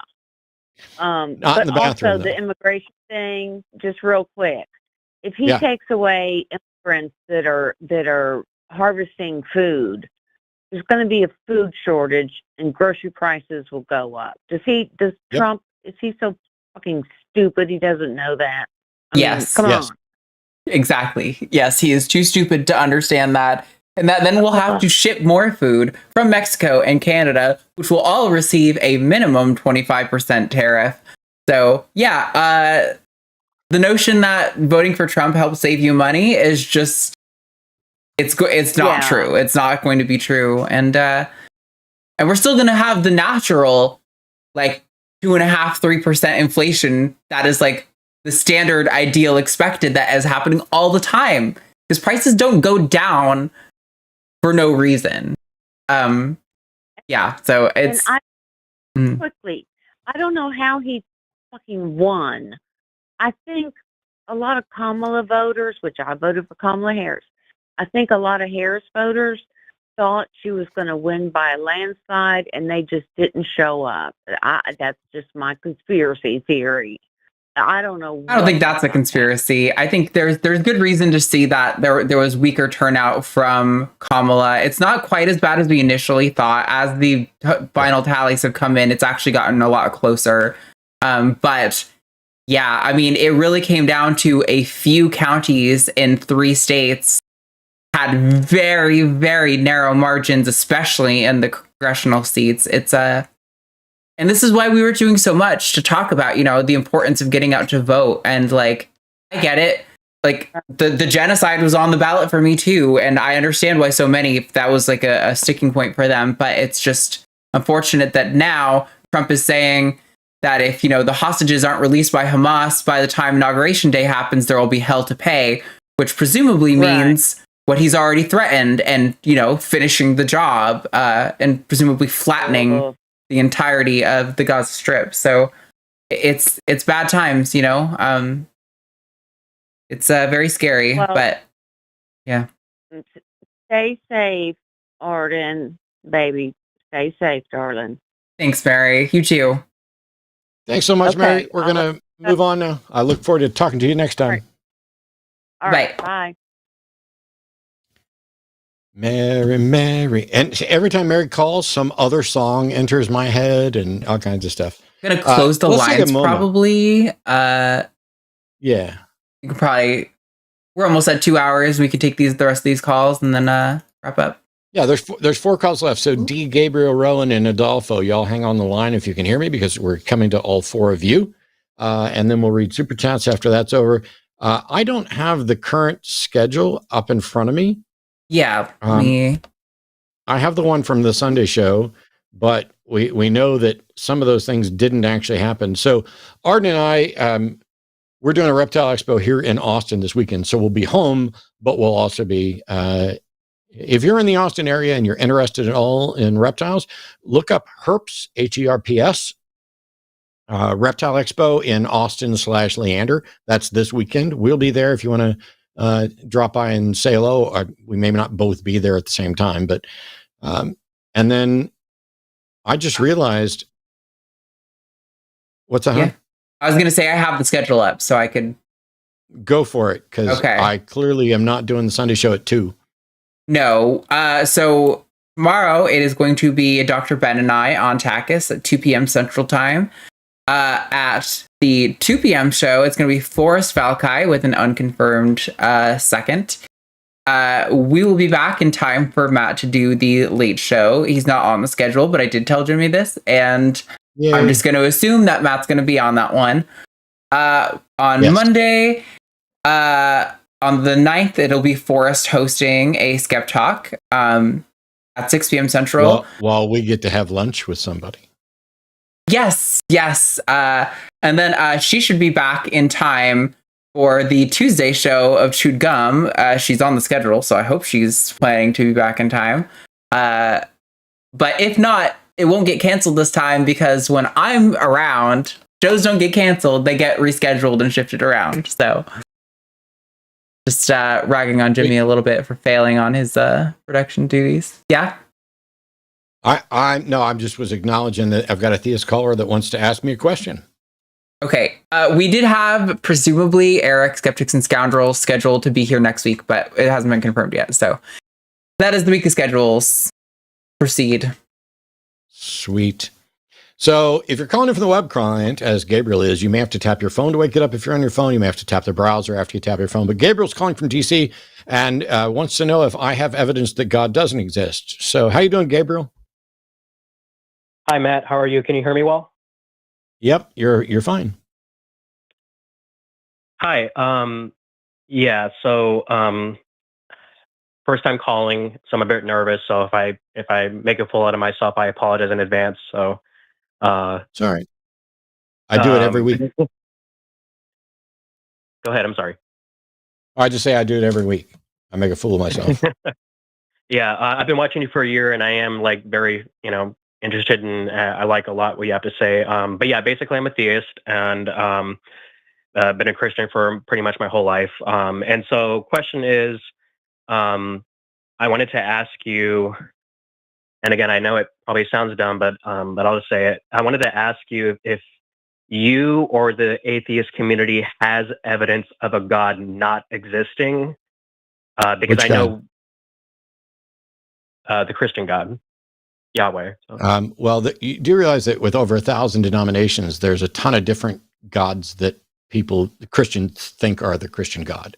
So you have a different Christian God than, some other Christian probably. Yeah. Okay. So the issue is, in order for us to have evidence at all to demonstrate that a particular God doesn't exist, that God would have to be defined in such a way as to be falsifiable. Some versions of the Christian God are essentially unfalsifiable, that God is intentionally hiding and only giving evidence to some people and not others. And because of that, it may be the case that we don't have any evidence or a reason to conclude that a God doesn't exist. I think any religion, any God that is tied to a religion that includes a concept of a soul is obviously false, as the concept of a soul is essentially one of the most absurd and obviously false concepts within religions. But that there could be a Christian version of a God that isn't tied to that or something else. But the burden of proof is on the people who are saying that God's real. It would be very silly to say, oh, I'm going to believe in this God, and then somebody proves that that one doesn't exist. So you go and believe another God, and you keep going until you find a God that they can't disprove. That's not a path to truth or being right. That's just a path to avoid having to actually demonstrate the truth. Right. You could believe almost anything on those premises, in dragons. Can you disprove dragons for me? No, I cannot prove dragons, not at all. There you go. Prove or disprove, yeah. And I mean, you've got people like Donovan, who called in earlier, who thinks that he's a god and I'm a god because we're conscious and we can create realities, even though they're not actually creating realities. So no, depending on the God definition. So here's the full answer to your question. Personally, and considering the atheist community as well, or the secular community at large, there are gods that I think we have demonstrated are inconsistent with the observable, testable facts of reality. Those gods clearly don't exist as presented. So, if somebody says, hey, I believe in a God that keeps the sky pink 24/7, well, the sky's not pink 24/7, so that God is inconsistent with facts of reality, and clearly that God doesn't exist. Now, there may be a God there that the person is just described wrong, but of the various gods that have been proposed, none of them have demonstrated that they are true. We know that they cannot all be true because they are mutually exclusive. And so if you lined up all the gods that haven't been proven, is it better to say, I can't believe in any of them until somebody demonstrates that one of them's real, or to say, I should believe in all of them until they're disproved? I'm going to go with the first one, what you said. That's where I'm at. And so I don't believe in any God because none of them been demonstrated. It's one thing to say, because if you're going to be intellectually consistent, if you're a Christian in principle, because no one has proved that you're a Christian, God doesn't exist, then if you're going to be intellectually consistent, you would have to believe in all the other gods that people haven't disproved either, right? Right. So that's why I can't do it. I mean, not only when I say I can't do it, I can't disprove necessarily your God, although you could define it and maybe it's falsifiable, but also I can't believe in these proposed gods until the burden of proof has been met. Okay. Is it okay if I ask another thing too? And if that's all right. Yeah. Go right ahead. Maybe Arden will have the answer. Yeah, sure, no problem. So, okay, correct me if I sound wrong, because again, I'm just and forgive my nervousness. Glad to be talking to you. I've been watching you for a year, and as I mentioned earlier, so this is pretty cool for me. So I will admit something, and yes, even though I'm a Christian and all that, I have been. So I got like an ebook version of like Richard Dawkins of the God Delusion, and I got it from like the Google Play bookstore, and so I've been like reading a little bit on that. Haven't finished it yet. Been also watching a little bit of Christopher Hitchens, and so I'm new to this, and not that I'm converting, if that's the right word, not converting to atheism. Again, I don't know if that's the right word to use, but I'm dabbling a little bit into it because, yes, as I mentioned, I'm a Christian and all that. I am a believer, but there are times where I don't know how to say this, but there are times where I feel like it's okay to question. I'm speaking for myself here. Like it's okay to question something. So what you're describing is the early stages of what some people call deconstruction, where it's not that you're seeking to be an atheist or anything else, but you are finding that the things that you took for granted, the things that you believed seemingly primarily because you were either indoctrinated or all the people around you believed, or you just hadn't really questioned it properly. And you're like, hey, it should be okay to question. Bertrand Russell's famous quotation, it is a wise thing now and again to place a question mark on things you have long taken for granted. And so you're in this process of asking questions. And my thing, that's exactly where I was a couple decades ago. And my thought was, if God gave me a brain and gave me good standards of evidence so that I can learn the difference between what's likely to be true and what's likely to be false, and make sure that I am honest and rigorous in the application of that, then no God and no true thing has any possible objection to being questioned, because a God has nothing to fear from inquiry, and neither does the truth. And so if there was a God that was going to punish someone for asking questions or doubting, maybe that God exists, but that wouldn't be certainly not a good God. And when you look at the things within the Bible, within the Quran, and these various different religious models that are appealing to the masses, the one thing that they're lacking isn't community. They're not lacking community. They're not lacking comfort.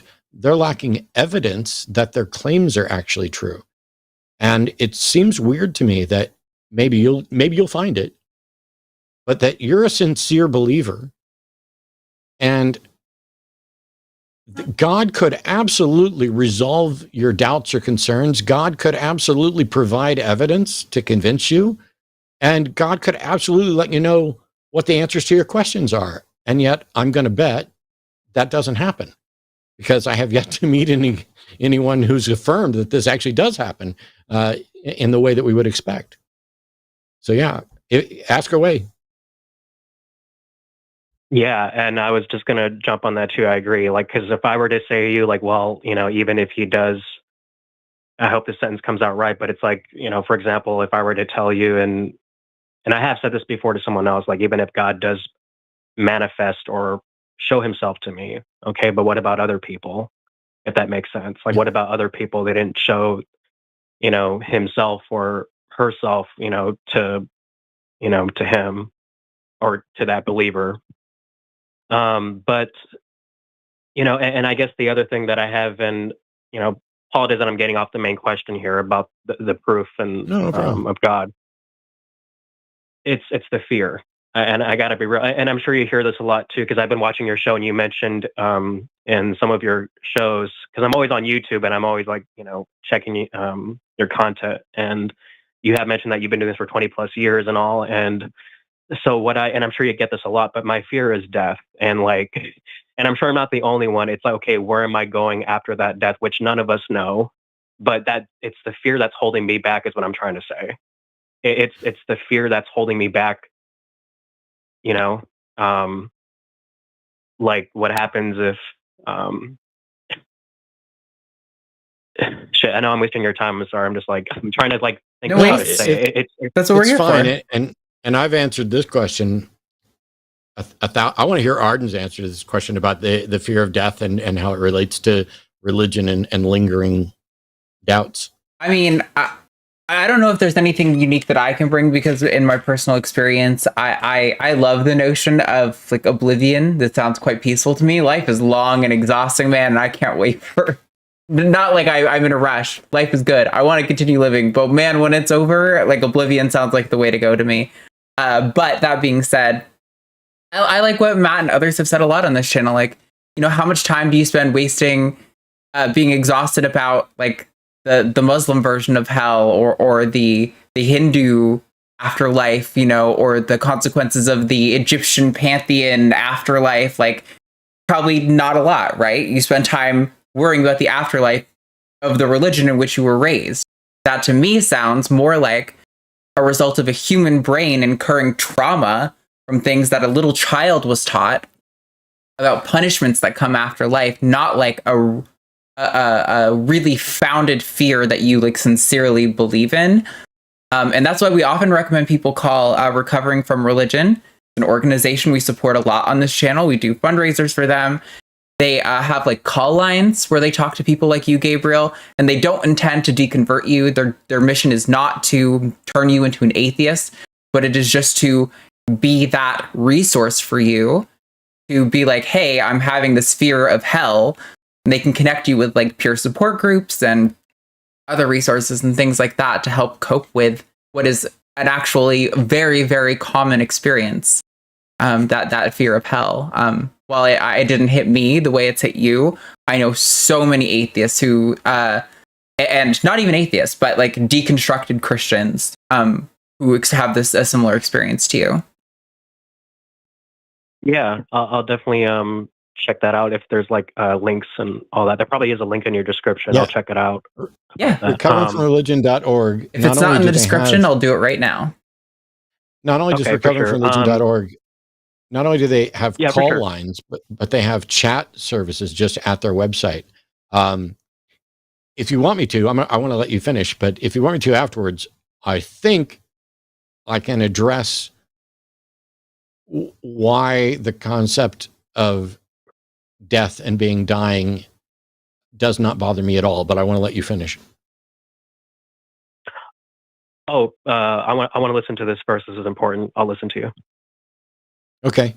So when I said that the soul is the single most obviously dead concept in all of theology, I'm not even slightly exaggerating.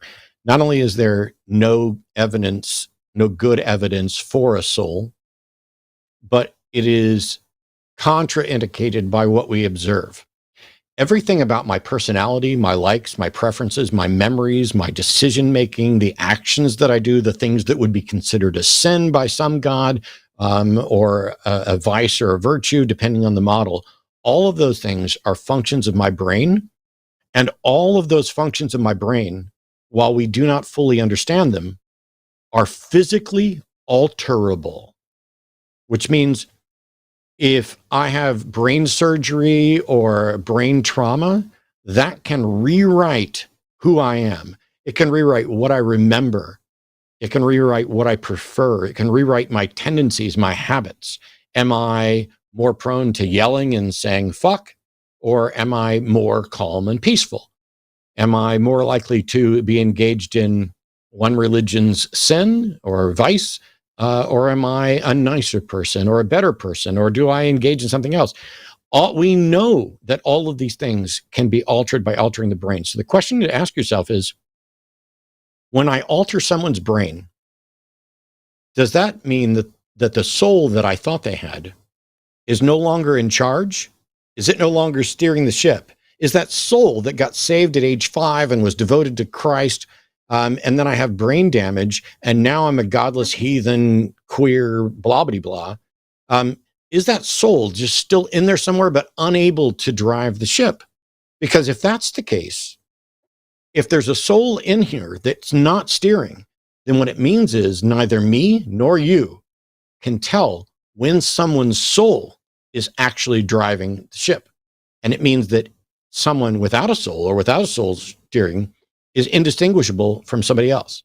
And once you have a scenario where the existence of a soul and the non-existence of a soul are functionally identical, and everything that we used to attribute to a soul is an identifiable part of the brain, then the only thing that's left for the soul is to somehow be something that can exist outside of the body. And there's zero demonstration of any soul or even any mind or thought absent a body. And so if the religions all hinge on the essence of me escaping my body and going on to exist somewhere else, how can you square that with the essence of me is 100% my brain and is 100% physically alterable? Once I came to grips with that, you can go to Mark Twain's quote about, I was dead for 1 billion years before I was born and it never bothered me one bit. But I not only am not convinced if there's an afterlife, it'll be a big surprise, and I'll be more surprised than anybody, because I'm not merely convinced that I'm not going to have an afterlife. I'm convinced that nobody does, that the very concept of a soul existing outside of the body is just wishful thinking, and I'm unaware of any evidence to overcome all of those problems tied to the brain, personality, memories, characteristics. None of that makes any sense. And it makes no sense to me how those parts of me could exist outside of a body if they're alterable while they're in my body. Yeah. So then, Matt, what do you say to people? And I'm sure you've probably gotten this before. What is your response to people that say that consciousness, is the same as the soul? And how would you define a soul? Well, if they say consciousness is the same as a soul, do we have any evidence that consciousness can exist outside of the body, or that my consciousness specifically survives my death? Because I think the opposite is true. So if you want to say consciousness is a soul, to me, consciousness is an emergent property of my brain. But to whatever extent I'm conscious, that appears by all the evidence to end at my death. What reason does anyone have to think my consciousness could survive my death? So then, back to the soul thing. Okay, how do I ask this? Hold on, I'm trying to think before I say. So the soul. So then, what is the definition of the soul? Again, sorry if that sounds dumb, but I'm just trying to think of the right words. But what is the, I guess, scientific definition of the soul, if there is one? So there's a different definition of a soul for almost anybody who wants to talk about a soul, which is another problem. And there is no science of a soul. The concept of a soul is, because it is proposed as a supernatural phenomenon, science can't even begin to assess it, because science cannot investigate the supernatural. There is no evidence that anything supernatural is in fact real, and there is no science of exploring the supernatural. And so if somebody's convinced that they have evidence for the supernatural, they need to present it, show why that's evidence for the supernatural, and they would basically be building the science of the supernatural. But that hasn't happened yet. Right. Not without trying. People have tried. They just haven't really produced anything.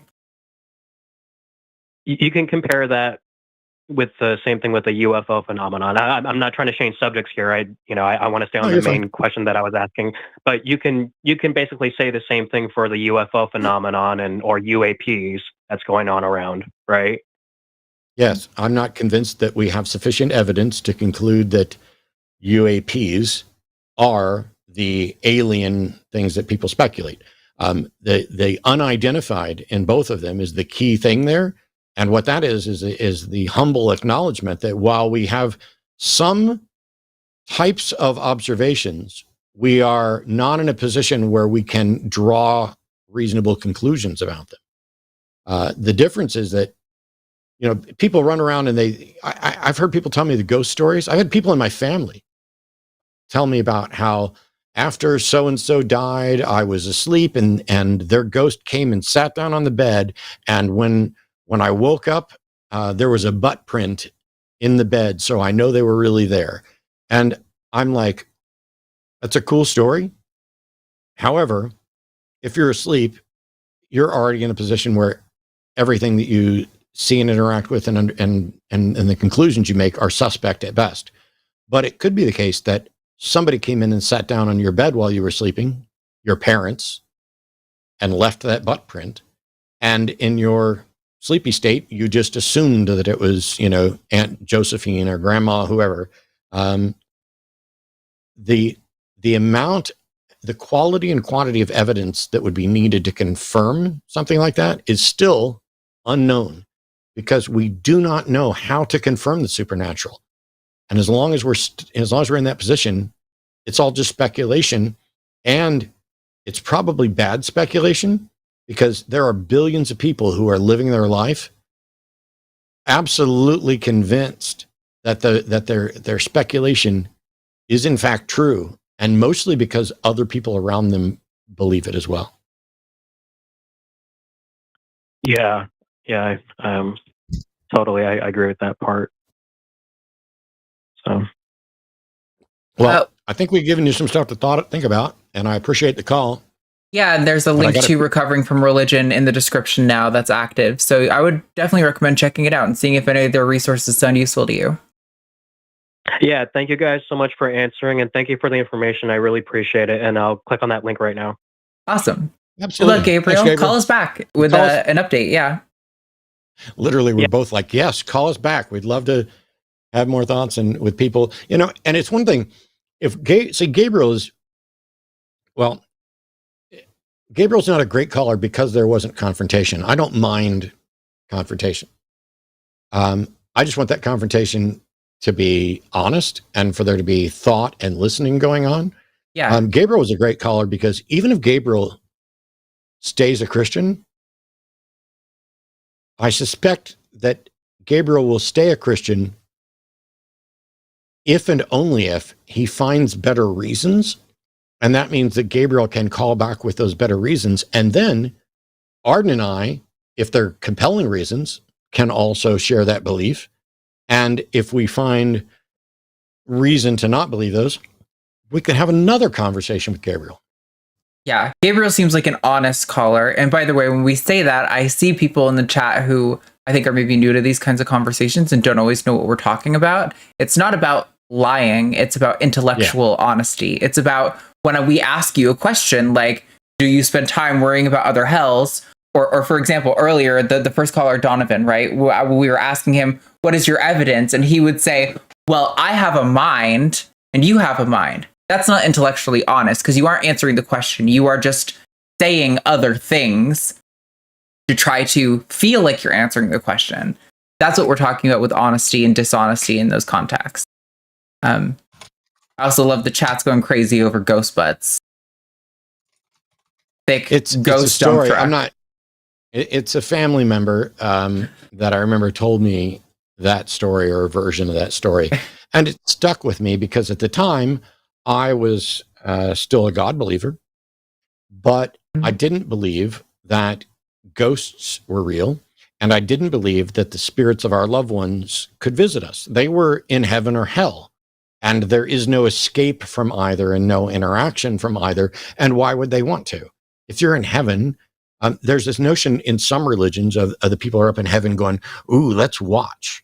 You know, like, hey, and are they watching you have sex? Are they watching you eat? Are they watching you have explosive diarrhea? Are they watching you suffer?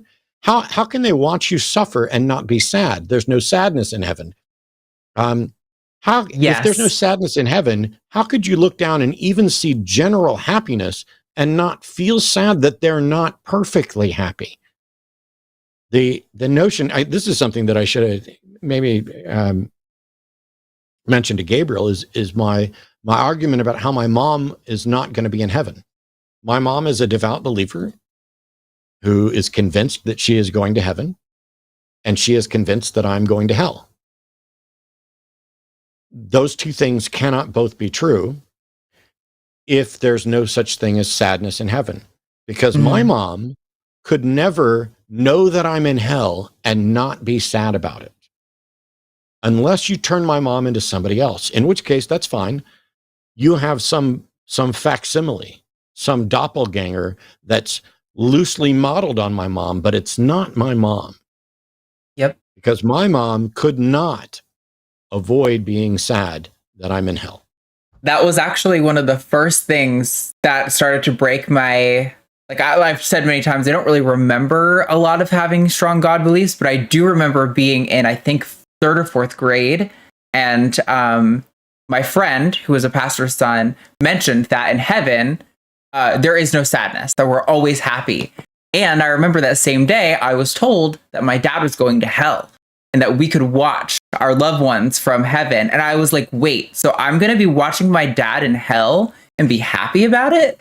That doesn't make sense to me. And I remember that was one of the first times where I was like, that I don't understand how that makes any sense. Like, that's not me. It started to unweave things really early from that. We have got a bunch of callers, but we always said we were going to give theists priority. So Adolfo is calling from California. Adolfo is a theist, pronouns are he, him, who's an agnostic who believes that we are in the last days. Adolfo, what last days? What about it? Can you hear me? Yep. Yes. Okay. I think, yes, I do. I think that I'm agnostic. I think that religion is just created by early humans to try and make sense of the world. But I think that given the unprecedented times that we live in, I think we might actually be living in the last days. In what way? Like in tied to some religious concept of last days, or do you think that, climate change is going to take us out, or we're going to blow ourselves up in that sense, like a completely secular view on last days or a religious view on last days? I think some of the signs in the Bible that points to the end times, where I think one scripture hints at a nuclear apocalypse, or I'm just thinking about how, I'm just reading Timothy 2, where it says, "For people will love only themselves and their money." I think the greed by these corporations are contributing to climate change, and that's also lending itself to the end times. So I don't want to skip past this, because I'd love to know what passage in the Bible you think refers to nuclear war. But are you familiar with Barnum's statements? I'm not. Okay. P.T. Barnum was essentially a terrible individual who was a con man and ran a circus and had this notion, there's a sucker born every minute. But there are statements you can make that are essentially like truisms, in the sense that they register with most people, or they're vague enough that they can be interpreted in a number of different ways. And so when you say, "Oh, these greedy corporations are doing the thing that lead to climate change," and that confirms what the Bible says, that's just people being people. And there is greed. It's not particularly impressive for me for any book, the Bible or otherwise, to suggest that greed is bad and greed is going to be problematic. Why is it impressive for you to read something in the Bible that is about human character that we've known about forever?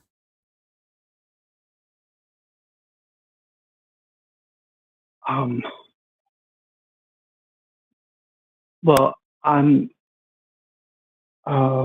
just noticing the passages where it talks about where we will be in the end times and what our condition will be as a society. Yeah, I don't know that even comes close to answering my question.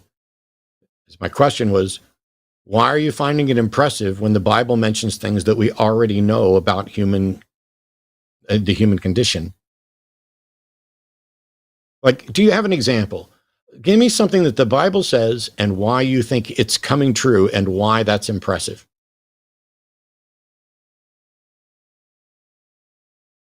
Why I think it's coming true or is true? Give me an example of something the Bible says that you think is coming true, and explain why it's impressive that the Bible says this and it's happening. Because if I say, I predict that the waiter will bring me a medium rare steak and I ordered a medium rare steak, it's not impressive. He's not fulfilling prophecy when he brings my food. So what do you see that you find impressive?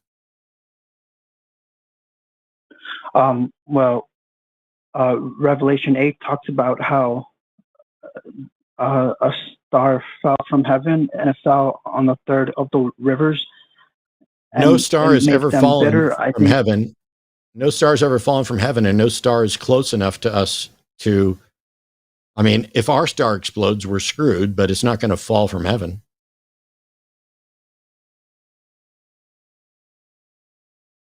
Stars are way bigger than Earth generally. Listen, I feel like, Adolfo, I don't know why we're tying this into religion. There is reason to be anxious and concerned that is completely valid and founded in that there are political attention globally. Autocracy is gaining traction globally. And I can sense you having some sort of like nuclear anxiety, and climate change is a real threat to humanity. We are living in unprecedented times. However, I would also say that every generation of humans has, to some extent, lived through unprecedented times. And many of them have felt exactly like you're feeling, like this is the end. And yet humans are impeccably good at finding a way to navigate the space and to forge a path forward in spite of the conditions that we're facing. So I don't really understand what you're saying. You're agnostic, but you've also told our screener that you're a theist. Your concerns seem to be rooted in like nuclear anxiety and climate change, but you're just loosely interpreting biblical passages to associate with it. Like, can you help explain? I realize this is what Matt's kind of doing, but I figured if we set it all out in one thing, it might be a little bit easier for you to get on board. Why are we making this biblical? Is this just you having anxiety about the times that we're living in?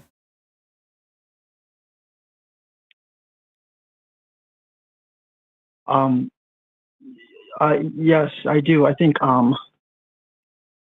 with the creation of nuclear weapons, I think that's definitely unprecedented, and that signals to nuclear apocalypse, which could be. And yet, hinting at, we've had nuclear weapons for nearly a century, and the world is still here and still going. Adolfo, if I can, I feel like you need a therapist. I'm not sure that you talking to us is really helpful in this matter. It sounds like you have a deep anxiety that needs a professional's help. I don't know if this is really something that's... If you want to talk about the truth of the biblical passages and the end times prophecy, we can do that. But that doesn't sound like what you're here for. It genuinely just sounds like you are having anxiety and you are trying to find a justification for that anxiety. Oh, Okay, I just really thought that all these end times in the Bible signals were really reflective of the times we live in right now. Okay. Sorry, go. Do you realize you're in incredibly good company? Because people, since this book has been written, people have thought they were living in the end times every time. Like there's not a period of time where people weren't looking around and seeing what they thought was the end times. And by the way, it was amplified by the notion that Jesus supposedly said, there are some of you standing here today who will not taste death until all of these things come to pass, which means either they're still alive or they thought it was happening right then. But there have been, I can't even begin to count how many end times predictions, and every single one of them has failed for 2,000 years. Yeah, you're focused on the biblical one, but why not the countless end time prophecies from other religions and other cultures that are also, you could derive like analogies to what's happening now?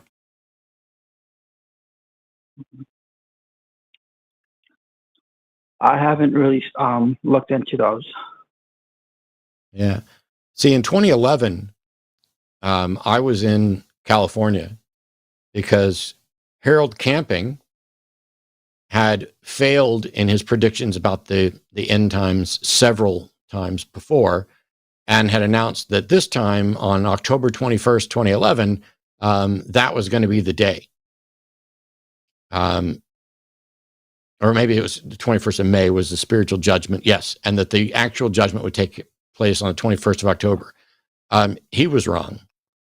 I was in California. We were having a kind of a mock, we're mocking his prediction by having an atheist get together as we sat there and waited for the world to end. And it didn't happen. And it didn't happen over the countless 2012 predictions or anything else. When you look at and you read Revelation, which, by the way, the book of Revelation almost didn't make it into any biblical canon because preachers thought it felt like the ravings of a lunatic or a madman and not what was actually inspired or by God. So the Bible doesn't mention nuclear weapons. And if in fact there was a God who wanted to give us good information about the end of the world, why wouldn't he be more clear? Why would he instead include passages like, for example, in Revelation 9, verse 18, it says, by these three plagues, 1/3 of mankind was killed by the fire and smoke and sulfur coming out of their mouths. I've seen people suggest that that is a description of a nuclear war. The problem is that fire and smoke, definitely harmful, and those both occur in nuclear weapons. Sulfur, not necessarily so much, but what is this nonsense about it coming out of the mouths? It's when you have passages that can be read and viewed in a different context, depending on the time and the place and who's reading it, then those things are not useful as prophecies or predictions. Because prophecies and predictions need to be specific. They need to be answerable by a single set of circumstances and not subject to interpretation. And so if you just sit around and look through there, you are obviously, like tons of other people, going to find passages that affirm your suspicions about the end of the world. And you will almost certainly be just as wrong as everybody else who tried to do it. And the one thing to remember is that the Bible, if you're going to go with the Bible, you can't simultaneously say, ooh, the Bible suggests this, and that means we're living in the end times, and then acknowledge that the Bible also says nobody's going to know the time or date. Yeah, I don't know, Adolfo, if you've ever heard of the Norse myth of Ragnarok, but it is the Norse myth about the apocalypse, and I just have it pulled up on Google here because I'm not a religious scholar or anything, but it talks about how the world will burn and be submerged in water. Well, gosh, the sea levels are rising because of climate change, so therefore Ragnarok must be right? But you're not calling about that. Mm-hmm. Yeah, I just have a lot of anxiety over Putin's threats. That's valid. It's so valid. Like, it is scary. Yep. You're right to be scared. But I think, this is what I'm saying, I think you'd do really well to, I don't know if you're seeing a therapist. I hope so. If not, I also recommend Recovering from Religion to you, maybe. They think they have some resources that could help as well. There's a lot of good reason to be anxious. There's a lot of scary things that are happening in the world today. Yep. There's a lot of uncertainty. But there's no biblical prophecy. There's no Norse mythological prophecy about the end times that is going to make you feel better about that. It's probably just going to make things worse, and it's not going to help you know how to handle the situations that are coming. So I think you would do really well to try to seek some professional help and to try to let this go, because you are really, I think, just projecting your fears onto stories that exist, as Matt just did a good job demonstrating. Okay. Thank you. Yeah. Thanks. Check out the link in the description. Thanks. Go for it. I think you are exactly right to point out that this is anxiety, and justified anxiety, kind of running amok. And it's worthwhile to seek help for this. One of the things worth knowing is that religious views, like Christianity, have often portrayed mental health issues, even mild ones, like, oh, I'm just suffering, anxiety, rather than strong delusions or something like that. But religions have portrayed both of those as if you are afflicted by a demon, and that the solution, instead of actually seeking counseling or therapy, seeking scientific solutions to understand your brain, is to have some priest come over and exorcise the demons out of you. In the same way that is obviously not necessary, and is in fact harmful, and further stigmatizes mental health issues. Similarly, there are real threats of apocalypse, both nuclear and climate change, etc. And when you look around the world right now, just the other day, South Korea's government was in trouble and they were implementing martial law. Today, I believe France's government failed with a vote of no confidence on something. There's a war in Ukraine. There's a war, or rumor of war, in Gaza, where there's evidently a ceasefire of some sort right now. But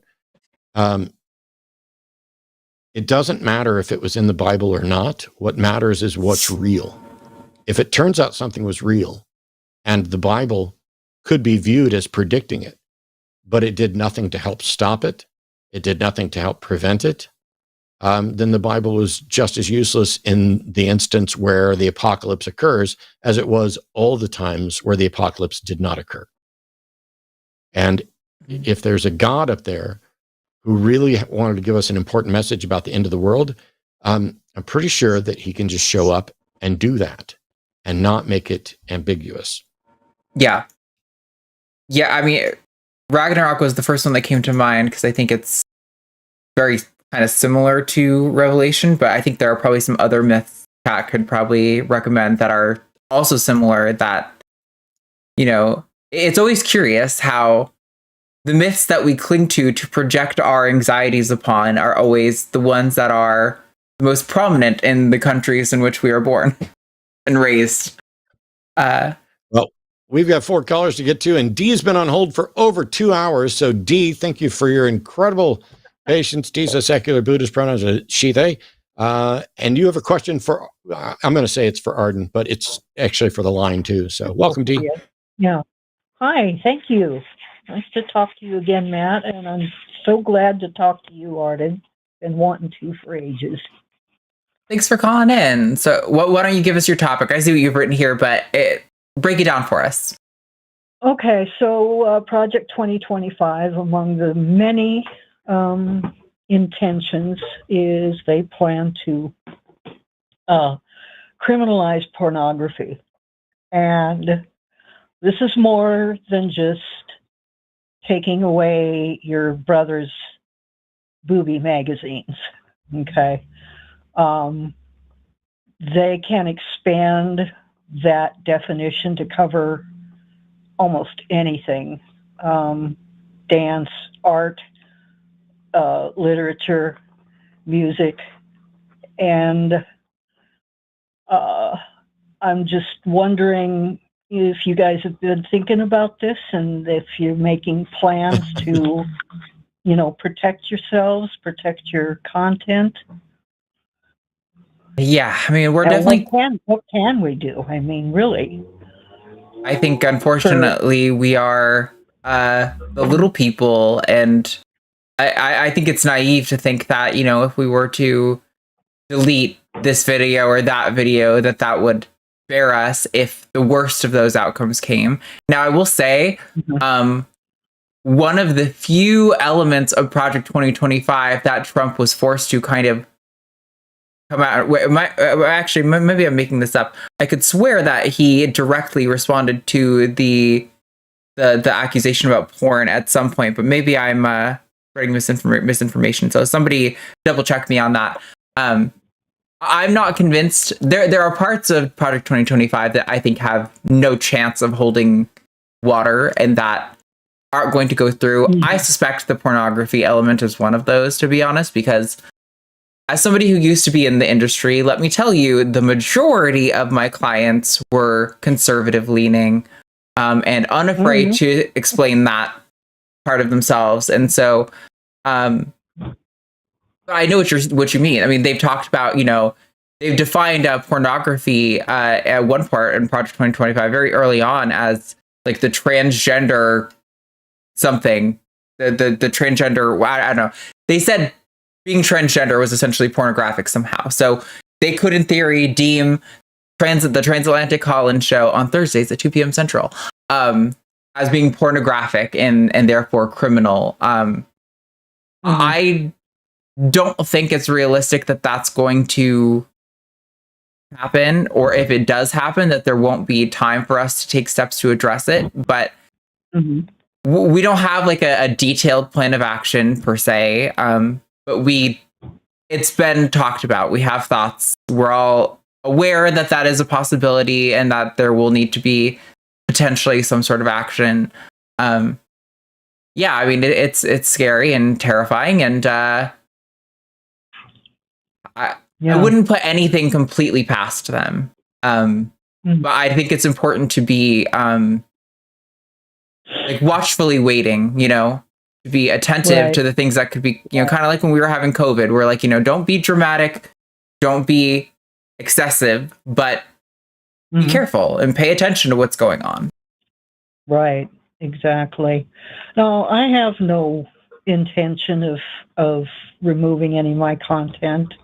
I'm an independent writer, editor, and publisher of lesbian fiction, and I'm not gonna take my books off of Amazon. I'm not gonna take my, I'm not gonna,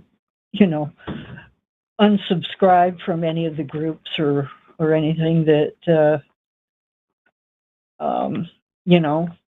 might identify me as a quote unquote pornographer. I was just because so many things could be, and I'll admit I have a tendency to doom think myself into a tizzy sometimes, and it's a common hobby now more than ever, I think. Yeah. And much like Adolfo, our last caller, I want to say that I don't think it's completely unreasonable to be doom spiraling on this issue. They have explicitly said that that's what they want to do, and so we now know that is a possible future outcome for us, right? I mean, this is sounding like Trump's favorite country, Russia, where, there's extreme restrictions on expressions of sexuality and gender, and that extends to all the media to the point where they have state media that is like one of the only really easily accessible forms of content that you could access in the country, because It's the one that will follow all the rules because it's being produced by the government. Yeah, I think we do have reasonable fear that is a possible outcome. I do think that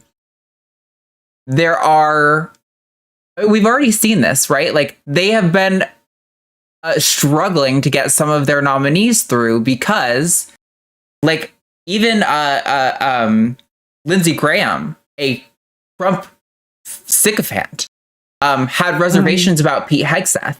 And that's part of the reason that they floated Ron DeSantis as the Secretary of Defense now and not Pete Hegseth, because Pete's mom.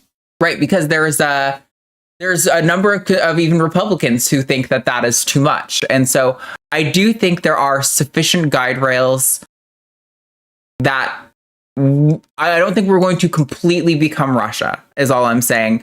Are we going to get a lot closer to it than we are now? I do think that's a reasonable fear, and I think there will be lots of restrictions. I know.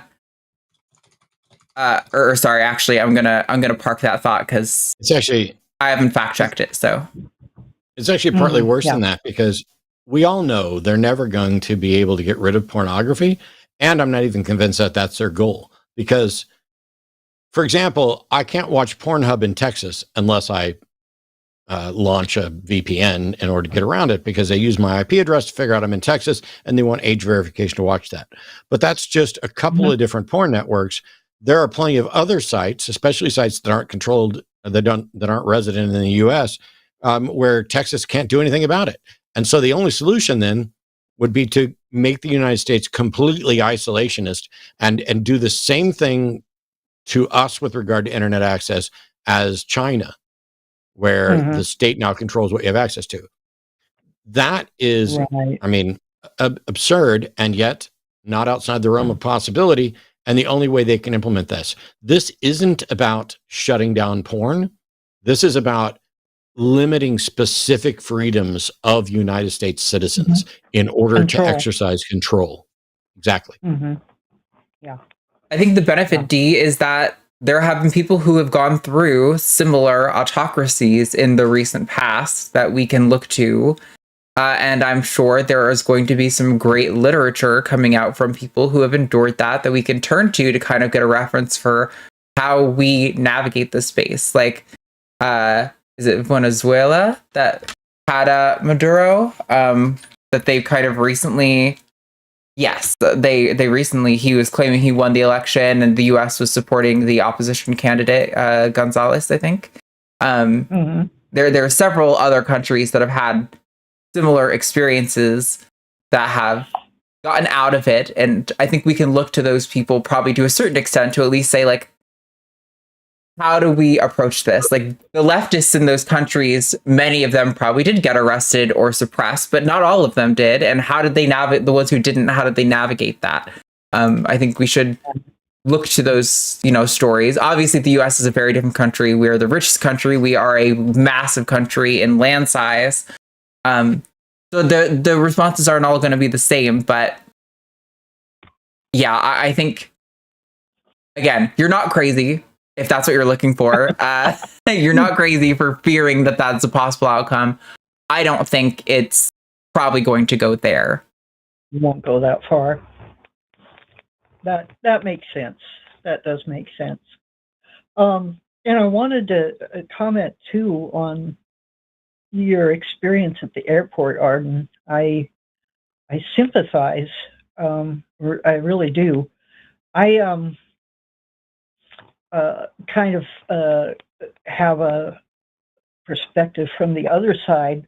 I still use female bathrooms, but I am very masculine in appearance, and if it's like winter or fall and I'm wearing, a heavy jacket, I'm often mistaken for a gentleman. And as the election season started heating up, then noticed that I'm getting some crossed eyes in the ladies' room, and it's a really uncomfortable feeling. So I sympathize. Yeah, it's It's what's so crazy about a lot of the bathroom madness is like trans people, right? Like that's what we're dealing with. We're anxious to go in the bathroom because people look at us weird and they're thinking that we're going to be like following somebody in to prey upon them. Right. Like it doesn't make any sense. Right. Many trans people don't even use the bathroom of the gender they identify with until they are like many years into transition and feel like they pass to some extent, you know, as a binary gender. I almost said normal. Fucking cancel me. Right. Yeah, so I appreciate the relation though, the empathizing on it. It's frustrating. I just want to be able to access society like everybody else, and sometimes that means I have to pee. Yeah. It's just, it's really tough having to, and look over your shoulder because you know that there are self-appointed, bathroom monitors out there. Yeah. And so I commend you for being brave to go out and,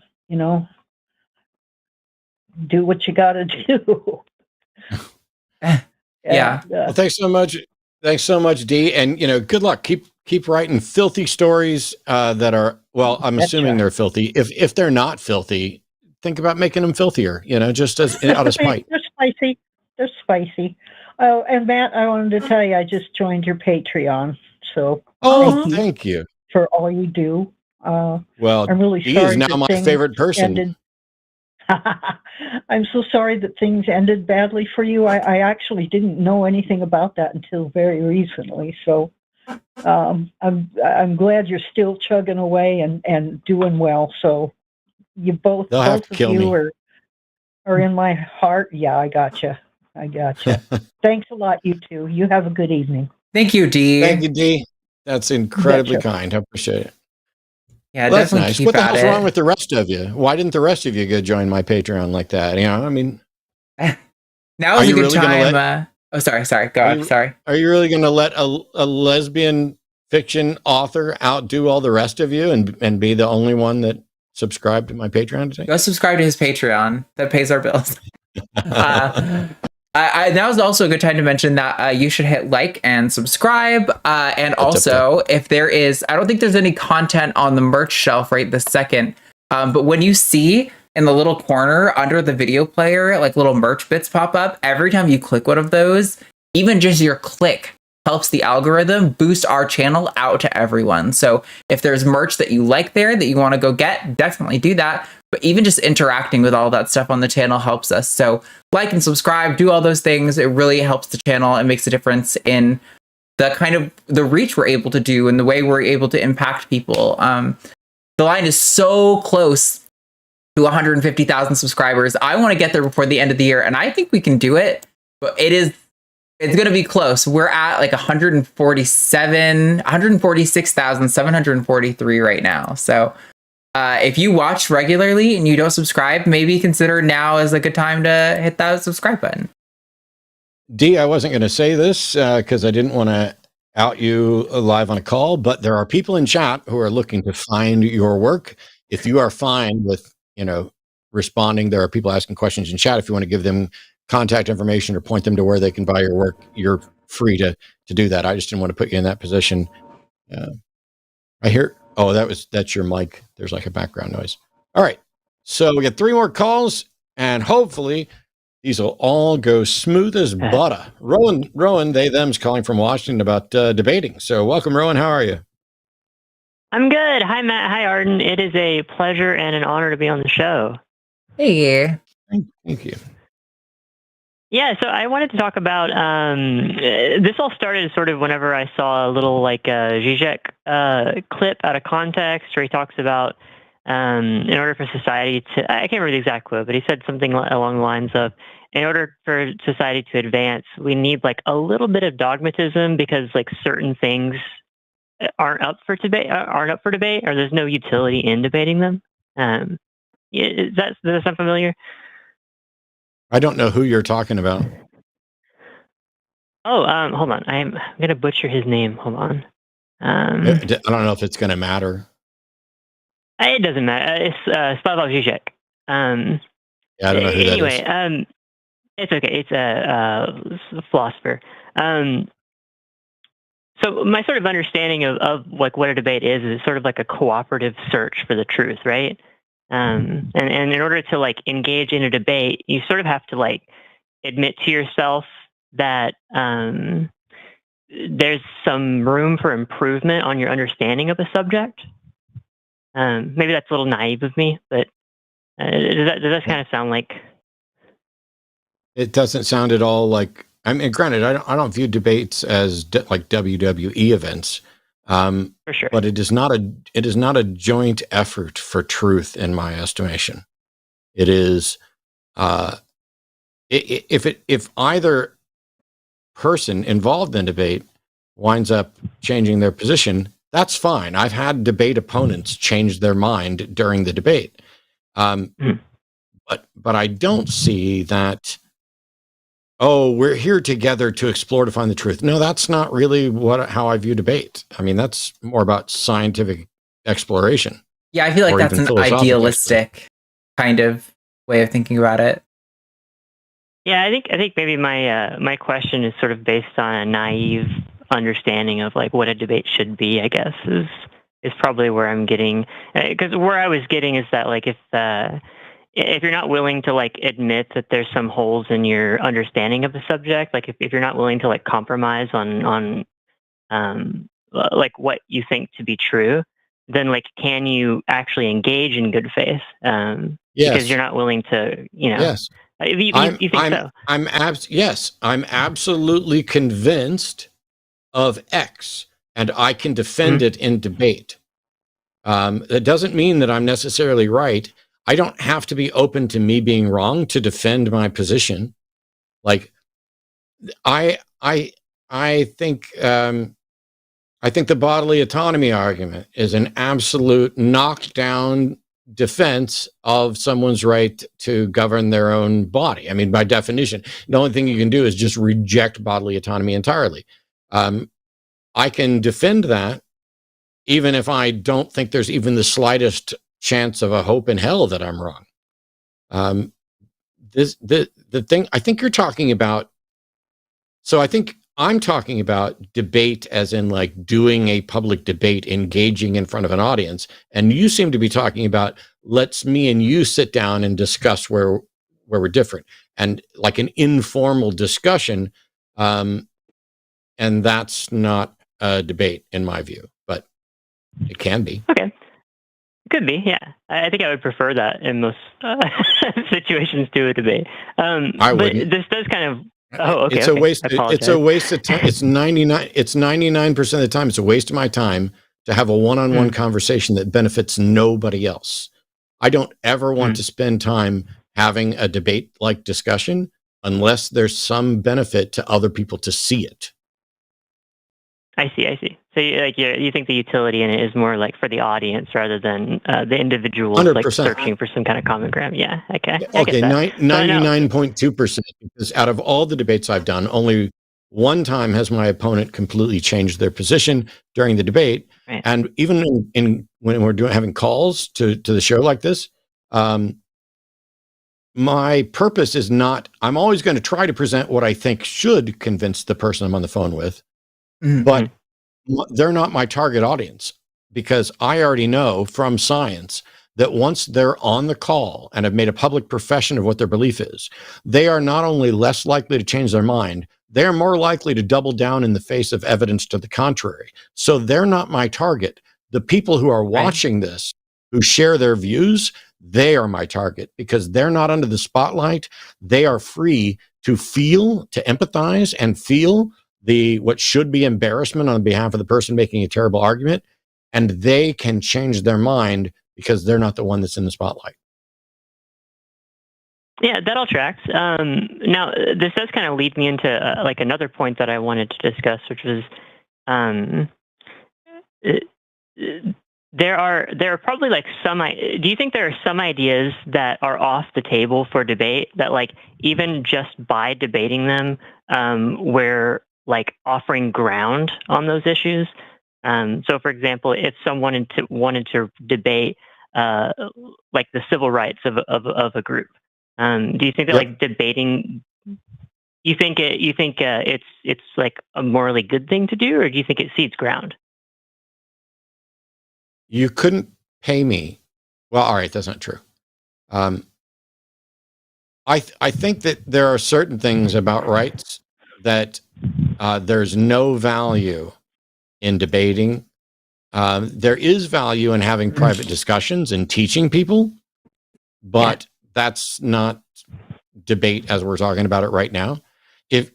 Like in performative, like public debates, there's a website, or I used to do debates with an organization called Modern Day Debates. It's an absolute trash panda dumpster fire of a organization, and the things that they are debating and engaging on are just fucking awful. Like, it is. There's nothing that I find beneficial about having those styles of debates and stuff. It is a waste. They're going to have people like, ooh, do Black Lives Matter? Okay. Right. I don't need to ever have a debate that's called Do Black Lives Matter. It's like, oh, should we be able to enslave the people we don't like? Right. Yeah. Sorry. I don't want to. No, I was just going to say, I think, like, so for example, we do TACIS on Thursdays here. This is something I've struggled with a lot, especially recently, where it's like, we do, I wanted originally to open the floor to conversations because there's a lot of misinformation about trans people, and a lot of people have heard, wrong, bad things about trans people that are just like not founded in, that aren't true, or bad things about trans healthcare that aren't true, or whatever. And, I've read a lot of the research. Most of my hosts are very as informed or more informed in different domains of that than I am. And so it was like a good opportunity to combat some disinformation. But I do think, to a certain extent, I understand what you're saying, Rowan, where it's like, by even entertaining the entire debate of, like, should trans kids access healthcare, for example, you are sort of, to a certain extent, perhaps normalizing the position that they should not, to the opposition. And it's hard to know what the calculus is, because we get messages all the time, hundreds over the course of a year, of people saying, thank you so much for the work you do.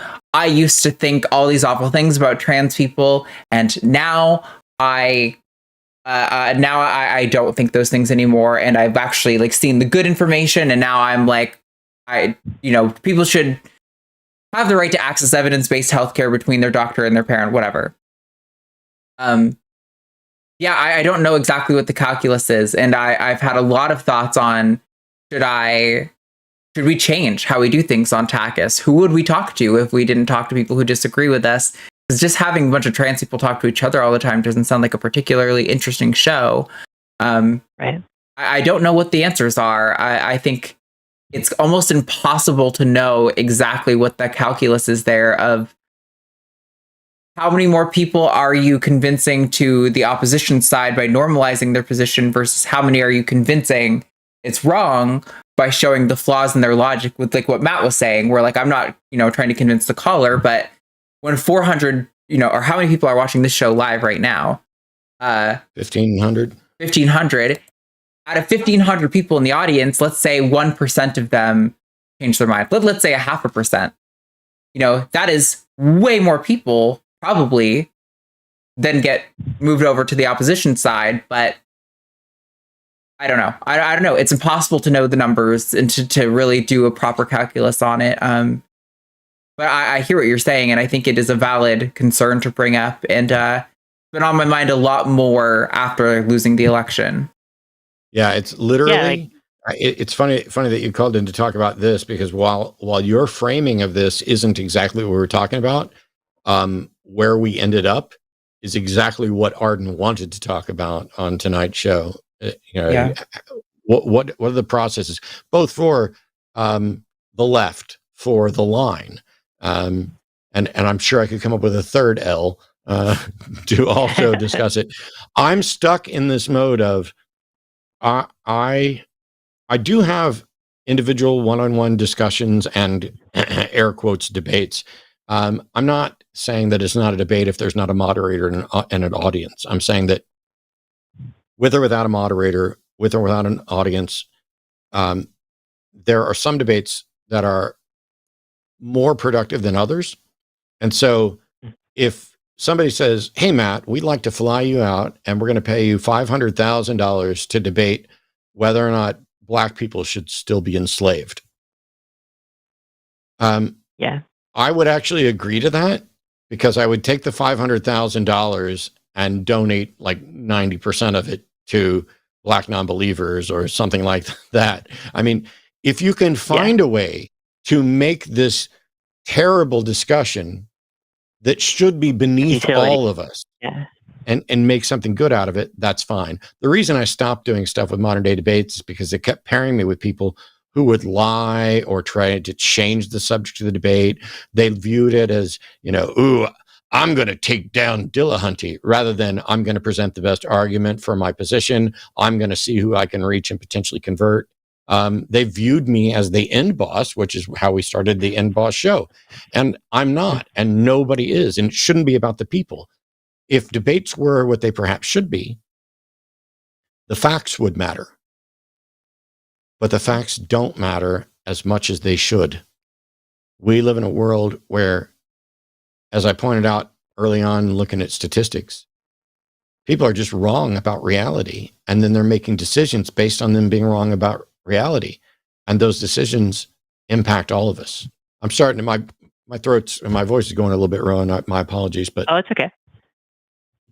I was wondering if you would humor me. I'd like to put on a theist hat for a moment. When I was listening earlier in the show, I was thinking about your debate with Jordan Peterson, and which legendary, by the way. I love watching that. I'm sorry? No moderator, no debate, just a discussion, but yes, I'll take it. I'm sorry. All of the thumbnails, clickbaity thumbnails, say debate, but yeah, it was a discussion. Yeah, I love watching that. But but if I could put on my theist hat for a moment, okay. Do you think that if believing in God had sufficient utility, would it be correct to believe in God despite the lack of evidence? No. Can you expand on that? Yeah. And I put oh no, you're the one putting the Jesus hat on, so I won't need that hat. Yeah. Or putting the theist hat on. My concern is about whether or not a claim is true. That's independent of whether or not the claim has utility or is beneficial. If someone is essentially arguing that their position is beneficial, I'm happy to debate that if I don't think it's beneficial. But if somebody came to me and said, I'd like to have a debate with you about whether or not Christianity has contributed to good in the world, I would say, why the fuck would I debate that? Of course, Christianity, and to a bigger extent, individual Christians more than the religion itself. It's people who do things. But it absolutely has contributed something positive to the world, even if it's just one Catholic hospital. It's not great, it's not perfect, but it's better. Even if it's just one university or one person fed, that would count as doing something good. My concern on the front of whether or not the idea and the concept has utilitarian use and benefit is whether it's whether it is necessary to achieve those benefits, whether those benefits outweigh the costs, and whether or not those benefits are achievable. This gets back to the necessary, even absent those things. So if I am in a cave-in and I pray, that can calm me down. I'll use less oxygen and increase the time that I can stay alive, which increases the chance that I will be found. It's not prayer that did that, unless it turns out to be the case that prayer is the only thing that can calm someone down in that scenario, and that if they know that it's just in their head, if that undermines the prayer and thereby decreases the chance that they're going to be rescued, that's where you get into, okay, that's a utility that is necessary. But the debate needs to be about that. We're either going to debate whether it's true or whether it's beneficial. And we should probably get it down to specifics about the benefit, because why would I debate whether or not religions and religious people have done good things when they absolutely have?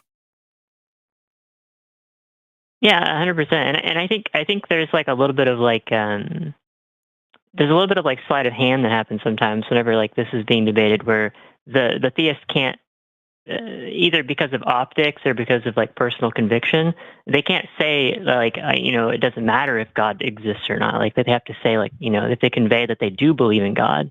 When like I think that a lot of times theists would probably have a stronger argument if they argued for the utility of God rather than their existence, I mean, I think you'd certainly have a stronger argument for utility than existence. It's just that I don't know that it would. I don't know what good that is. Like these are people who, generally speaking, aren't theists merely because they think it's useful. Like I wasn't a Christian because it was useful. Mm-hmm.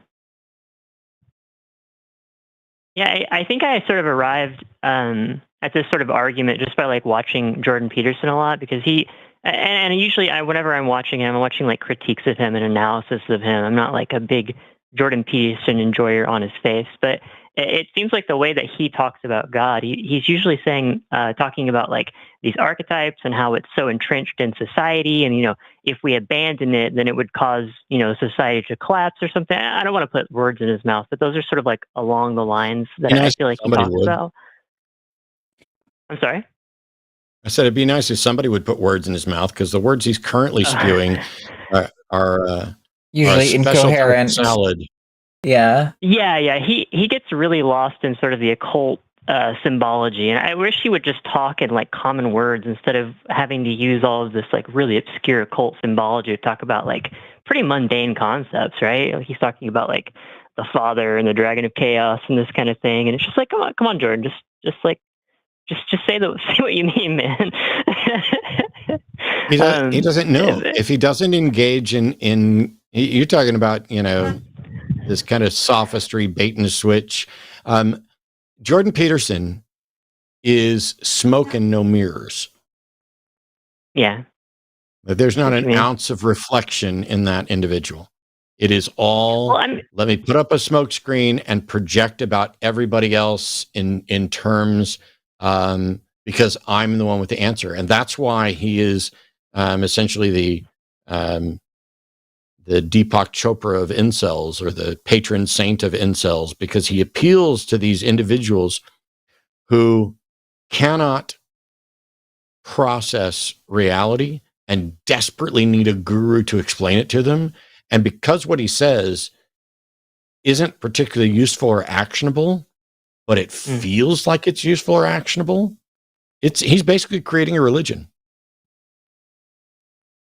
Yeah, I feel like, and again, like I said, I don't want to like put words in his mouth, but like I feel like the argument, like a better argument behind like what a lot of he's saying, like if I could just like get in his head and know like what he's actually thinking, I feel like what he's trying to say a lot of the time is that like Christianity and like the belief in God has like shaped society so much that we can't just abandon that concept, that like that concept has so much utility and it's so present in society that it's something that like we need as a civilization. And I wish, that doesn't I think follow. The reason he doesn't, I'm sorry? That doesn't follow. It doesn't follow that even if something had been beneficial, that you can't have the benefit without it.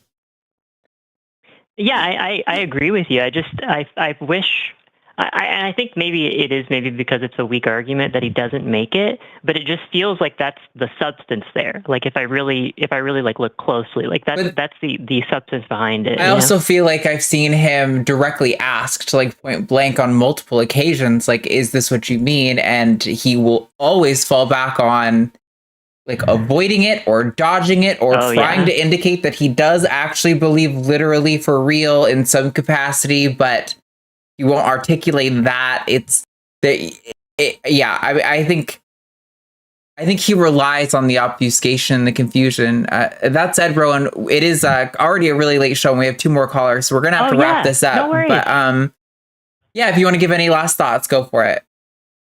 Oh no, that's it. I've taken up enough of your time. It's been a pleasure. You'll have a great afternoon. Thanks. You too, Ron. Thanks, Ron. We have 2 calls left, and I think I've looked at them. And so both of these people have been on hold for like an hour and 20 minutes.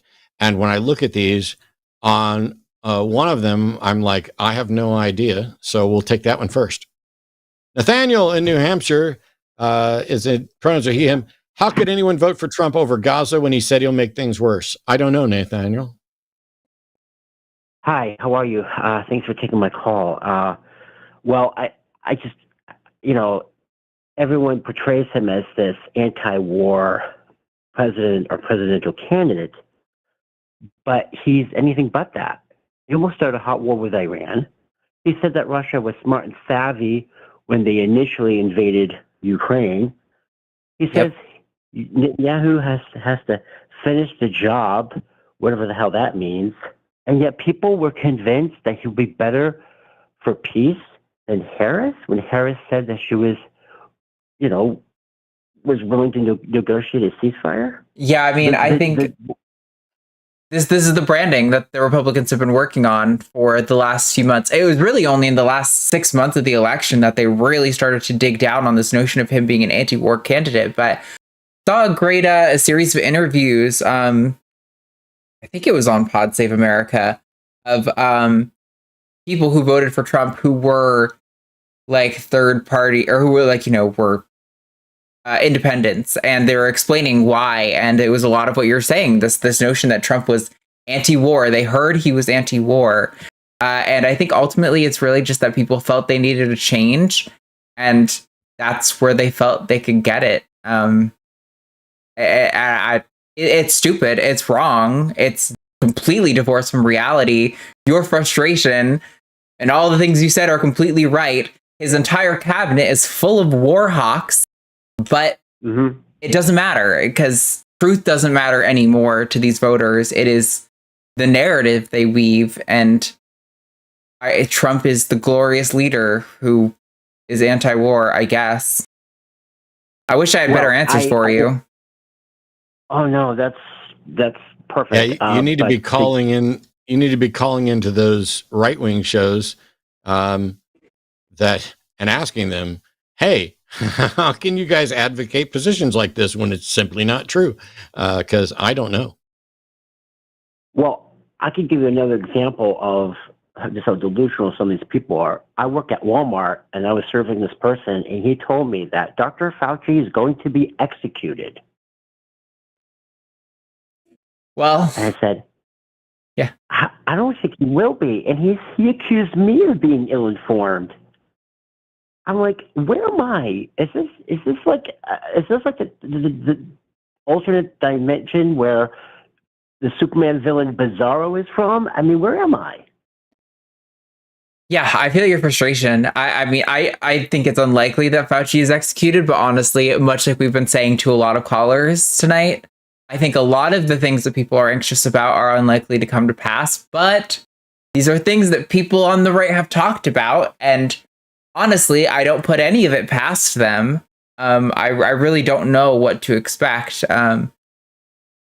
Yeah, it is the worst possible outcome of this election is what we got, and we have a lot of work to do and a lot of surviving to do. That's been my kind of theme and focus is we just need to make it through the next, hopefully just 4 years. But honestly, I don't really know exactly how long it's going to be. I know, and I'm not to change subject, but I'm also tired of the anti-wokeism crap. I consider myself woke. I'm because I actually think woke is just another name for anti-trans. I could be wrong about that, but that's how I Or pro-trans, but yeah, I get what you mean. And I remember Piers Morgan saying that these wokeism people are fascist, and yet he cannot stand people calling Trump a fascist. Well, that's projection right there. Well, Piers is a fucking idiot, so I don't really hold anything. But I get what you mean. And the problem is these people that should be fringe, like we were talking about, the people modern day debate platforms and stuff. These people used to be fringe, and you'd have like your who was the Australian apologist, the banana guy. Fucking, you have these just like these weird figures who have these fringe beliefs, and those are the people debating. And now you have these people who should be fringe, who it should be embarrassing to think the things they do, but unfortunately, a lot of it has a lot of traction in the mainstream. I mean, Tucker Carlson was one of the most watched hosts on Fox News, and he's like, I heard he was back in Russia currently. Yeah, like it's insane. It should not be the world we live in. It is so hard to wrap my head around how the party of people who were so anti-Russia all of my life growing up, who were all pro-America's dominance, are now like, head down, ass up for Putin and whatever he wants. It's a frustrating thing, but yeah, I don't know if there's like a deeper question here in it that they know that you want us to dig into. I appreciate the conversation because I'm also frustrated about the topic, but we are short on time, so I do kind of want to be judicious about exactly what trying to get to a point here. We don't have an answer for you. I'd go ask the people who did it. Yeah, I know. I didn't mean to keep you. I want to make it. I want to clarify something. I'm pro-trans. I meant to say I am woke, meaning I'm pro-trans. We understood. Yeah, I knew what you meant. Okay. Yeah. Okay. It's getting late for me, so. Sweet. Us too. But thank you very much for the call, and I just called to spill my guts, I guess, but I didn't. I know you guys like to have debate. It's all right. We allow one co-host call per show. Great, thank you. That's awesome. All right. Okay. Thanks, Nathaniel. Thanks, Nathaniel. Have a good night. Bye. All right, final call, and then we're on to super chats. Elmer is calling from Maine, pronouns are he, him, has a kind of counter argument from the anti-trans folks to gun control. So welcome, Elmer. How are you? Hey, how are you? Tired, can you hear me? Sore, happy. It's Wednesday. We can hear you. Well, hi, Matt. Hi, Arden. It's a pleasure to talk to both of you. Well, we'll fix that really quickly. Yeah. Go for it. Give us your argument here. This is not going to be long. I'm Gray Mage in chat. Okay. Hey. And somebody challenged me to call in based on what I said. And the concise and quick version of it is, I was in an argument with a family member online, and they were making the inane argument that people go into bathrooms saying they're trans and attack people. And I started discussing the statistics and such, and then I said, wait a minute, your argument isn't with trans people. And they said, no. I said, no, it's with people pretending to be trans. I said, yeah. I said, so why are you trying to take away trans bathroom rights? And they said, because it gives cover to people who would do bad things. And I said, doesn't that exact same logic apply to all of us responsible American gun owners? It's exactly the same thing, isn't it? Yeah, I would think so. If you're willing to take away rights, if you're willing to take away rights from one group because another group is exploiting those rights and you don't have a way to distinguish, then yes. Well, that's the whole thing, Matt. No, I appreciate it. It's a good one. I was told in the chat I was full of shit, and I said if I'm full of shit, Matt'll set me straight, and maybe Arden will too. There you go. I don't know. Now you know for a fact you're right. That's how that works. We're always right. Who thought you're full of shit? Yes. If your argument is, ooh, this is just too big of a risk of people exploiting this rule. If we allow people to use whatever bathroom they decide is right for them, then that's going to allow the problem people to exploit it. And so you're taking away the rights from people who aren't a problem because of people who are a problem. And so on that front, you can use that same reasoning to say, okay, let's take away everybody's right to own guns because there are bad people who are going to abuse that power. It was really great getting to talk to the two of you. I've been a big fan for a long time, and thank you so much. And I'll let you go now. Thanks. Well, have a good night. Thank you so much, Elmar. I appreciate it. That was a long time on hold for something quick and easy. Whoever told him that is full of shit. I don't know what you're thinking. I appreciate when callers who want to present something like that are self-aware of the time constraint and quickly get it out and do their thing. All right, we have super chats to get to. Any super chat over $10 we are going to read live coming up right now. You have the super chat list up? I mean, I've got it, but you tend to... I got it. I just queued the first one, so if you're good, we should do it. Well, you want to go first or second? Oh, this is second. Arden. Oh, okay. Yeah, okay. This is the fucking Naruto thing. I can already see. $10 from Zereth Moonpaw. Hey, Arden. Hey, Matt. Wondering for Arden, what would you think if Sakura got taijutsu training from Mike Guy with everything else? Imagine her strength with that powerful combat ability, beast as fuck. And I said fuck without spitting out my dentures. I mean, yeah, there's like a whole genre of YouTube shorts that are what if this happened in Naruto instead of this. So it sounds like you may have fallen down that rabbit hole. But I mean, to be fair, her teacher was the strongest kunoichi in all of Naruto. So I think she kind of was already set up, Anyway.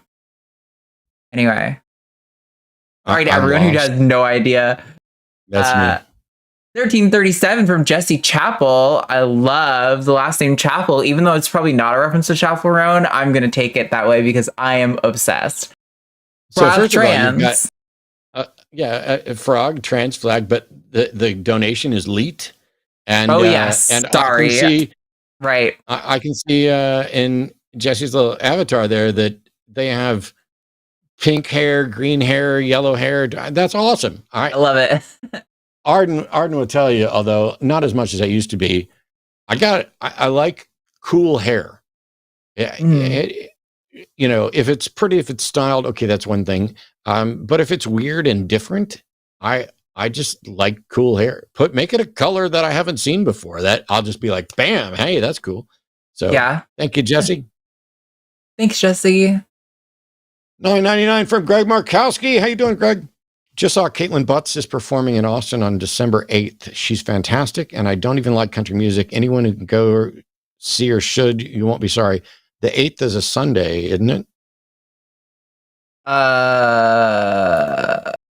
Yes. We are completely busy the entire day Sunday, start to finish, unfortunately. And I also don't know who that is, but I appreciate it. Yep, likewise. Thanks, Greg. $10 from SJL. Maybe Biden should issue a blanket pardon to Harris, then step down and get a blanket pardon from Harris. It's stupid that I can even need to consider this. Yeah, we shouldn't live in the time where it's like, let's make sure we pardon them in case they try to... But to be honest, is Trump going to respect that? No, they're going to find some other bullshit. They're going to be like, oh, they did this after the pardon happened. They'll come up with some way to get around it. It's absolutely wild. Thanks, SJL.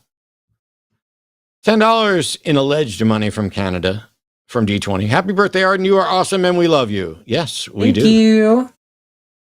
Can't believe I'm almost out of my 20s. Wild. You'll never be out of your 20s. I told you. True. I'm going to be 29 for the rest of my life. $10 from Zachary Herring. When asking for evidence of God, I ask something real and true and exclusive to the theistic position. Can't be true if there's no God. Any flaws in the way that's phrased? Keep up the good work. That's for you.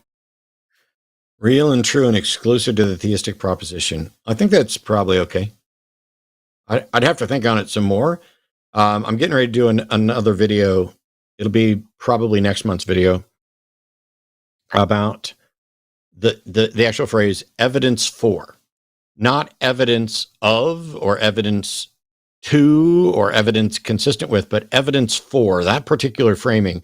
And it will include a description of something close to it needs to be real and true and exclusive. You need to be able to tell me that this piece of evidence points towards the conclusion you've reached and exclusively towards the conclusion you reach, which I think part of what you're talking about. So yeah, I think we're on pretty much the same page there, Zachary. Thank you. $9.99 from LA Silver Surfers. Thank you so much. Sweet. 10 pounds from Sean Isherwood. It's been 40 weeks today since I heard a voice. I'm kicking schizophrenia's ass. Having experienced psychosis, my skepticism has strengthened. Also, do you take PayPal donations? I can't watch live.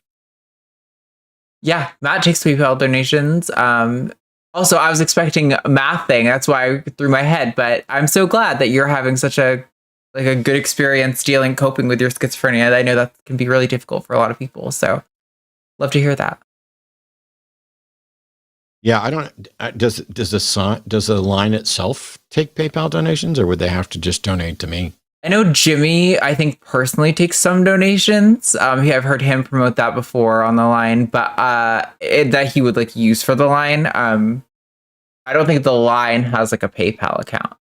So it's probably best to message or email outside of this so we can figure out exactly what you want to do and what the best way to do it is. So thanks a ton, Sean. And thanks for not asking me a math question, because I'm only barely better at math than the people you normally ask questions. You're a hell of a lot better at math than I am. $10 from Aaliyah Shauna Silverbow. I had a convo with a Christian about biblical slavery. He kept saying it was just ceremonial law, as if that made it less important. I thought that was for how to worship a God. What am I missing? Thanks. No, they use this a lot. I've never heard ceremonial law. Usually they'll say it was indentured servitude, which is just a labor slave temporarily, which is no better at all. And it ignores the fact that there's a loophole to make them a permanent slave that you can pass on to your children. Yeah, it is. In this case, though, you go. In this case, Alishana, you're completely right. And whoever you're talking to doesn't have a clue what they're talking about. When you talk about biblical laws, specifically, ceremonial laws are exactly what you described. They are about worshiping God and how to worship God. The slavery laws are not ceremonial laws. Now, they can make the claim that they're archaic or that they only apply in certain circumstances, but to suggest that you shall buy your slaves from the heathen that surround you is a law about how to worship God. I mean, you're talking with someone who's either dishonest or really, really ill-informed on the subject. I guess that's as charitable as I can get. You are correct. $10 from Weston Campbell. By the way, thank you. Matt, you also said, referring to Donovan's call, that you and Arden would come to the Museum of HOSTility with me in Oklahoma City. I'll pay. In all seriousness, this is the dream team of hosts for me. Go fuck yourself, Jimmy. Well, that's fair, because there are tons of people that I am thrilled to do the show with. There's nobody that I'm more thrilled to just be around in general. So when Arden and I get to do a show together, it's going to be awesome. Yeah, I do think some of the callers I took today as let me propose something, when it was really meant to be more of an AMA, ask us anything. So maybe that was a failure to communicate on our part exactly what we were looking for, but it was fine. I'll just do this. Okay, I was just gonna say, generally speaking, we aren't usually looking for a caller to let me propose this thing. It's usually, there's other spaces for that. Anyway, $10 from Clever Name 2. Also, Donovan, when can Matt expect his $5,000? Well, he didn't agree to the bet, and He did say he would bet his life, and that always, like, and it turns out that the phrasing evidently in there, the word impossible was there, but because I was specifically responding to a scenario that this person proposed. I don't remember this. This was Talk Heathen and who knows how long ago. But on my statement about, I've said it the same way forever. And because I don't tend to speak in terms of absolutes or absolute certainty or X is impossible. And matter of fact, I'm on record repeatedly pointing out that both possibility and impossibility would need to be demonstrated. So now I'm a little curious about that call to go back and find out what his quantum model was that allowed me to say under that model, if a God didn't demonstrate itself to me, then it is impossible that it exists. So this was about somebody else's definitions, not mine. I saw somebody in chat say it was like in reference to another philosopher too. Like they were referencing someone maybe. I don't know how true any of that is though.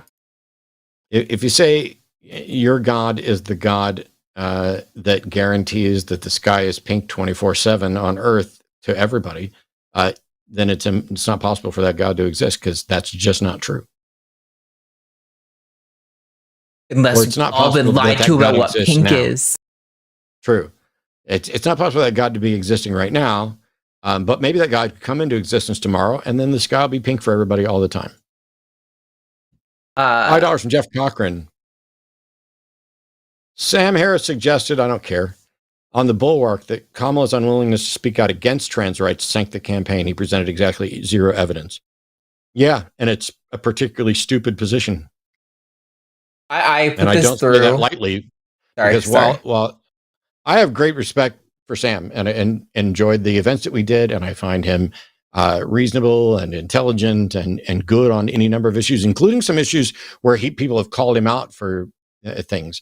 On this one, I think it's a particularly stupid position, but yeah, I put this through despite being $5 specifically because I wanted to talk about it because I watched that interview and I was so mad because I don't know the guy from the Bulwark that well. My understanding is he maybe used to be a Republican or something. I think he might be a gay Republican and he kind of a never Trumper maybe. If that's not right, let me know in chat or in the comments. But he was asking, the host was asking Sam, what in your estimation went wrong with the campaign? And the first thing, without hesitation, Sam said, was the Democrats are too crazy about trans rights. And he specifically said the trans women are women crowd. Like, it wasn't even, any like trans surgeries on minors, some bit of misinformation that sounds really bad that I could be like, okay, well, if you think that's real, I can understand why you're having problems because that isn't a thing that's happening. It was just that people who say trans women are women was his problem. The notion that he was the host at multiple times was like, really? You think trans people are actually the main reason that this problem happened? And he kept doubling down over and over again. I think it's just sad that Sam Harris seems to have become so... There's a phenomenon I've noticed where people will say if they can find a Twitter account that is allegedly a trans person who thinks something dramatic in their minds, that means the trans community at large is advocating for some ridiculous position. And Sam seems to have fallen hook, line, and sinker for this problem. And it's something that would be ameliorated by one conversation with a trans person. Like one conversation with an actual trans activist who's doing the work. Like myself, like Josie, like Sarah McBride, like Zoe Zephyr, like any of these people. But Sam also claimed that if any cis women were uncomfortable with trans women in the bathroom, then maybe they should be excluded. Which is insane, because these are the same arguments that people use for racial segregation.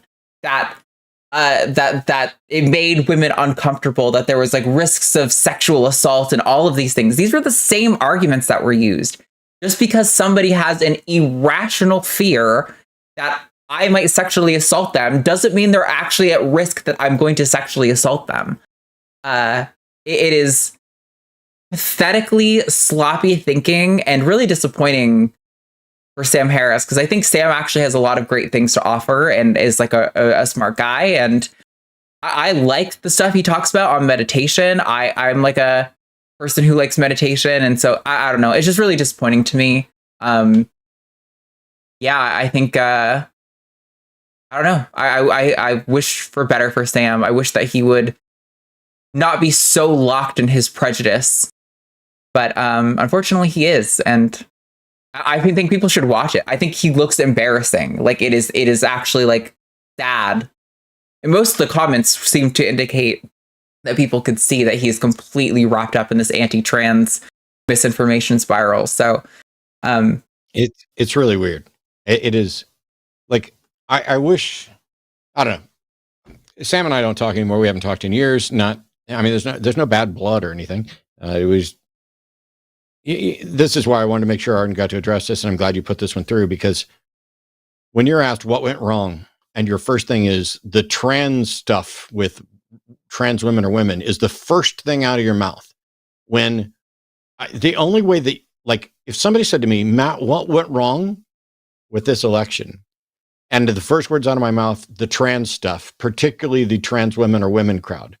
The only statement that I can make after that could salvage the stupid train wreck of making those the first words out of my mouth is to say, the right spent so much time fear-mongering on behalf of that, while the left was focused on other policies and didn't mention it even to denounce it. The right created a boogeyman, and the left didn't do anything to stop it. That's the only phrase that I can think of, or something like that should come after that opening statement. Yeah. Thanks, Jeff. It just completely gives in to the Republican framing on the whole issue. But anyway, $10 from Weston Campbell. With that $5K from Donovan, you could get more nope ropes. May I suggest a Xenodon hystricus? Jan's hog. Okay. I'm sure you know because Matt's been talking about it. Matt and the Trimerosaurus insularis. Oh, yes. I love insularis. They are so... You know that too? Oh, yes. Clearly. Well, thank you. By the way, I noticed the other day, for the first time on Morph Market, there is an entry. Let me find it. I'll look it up. There is an entry for Jan's Hognose on Morph Market right now. There are 0 of those snakes listed or available. I'd love to think that somebody at Morph Market heard me talk about it and decided to create a category for it, even though there are none.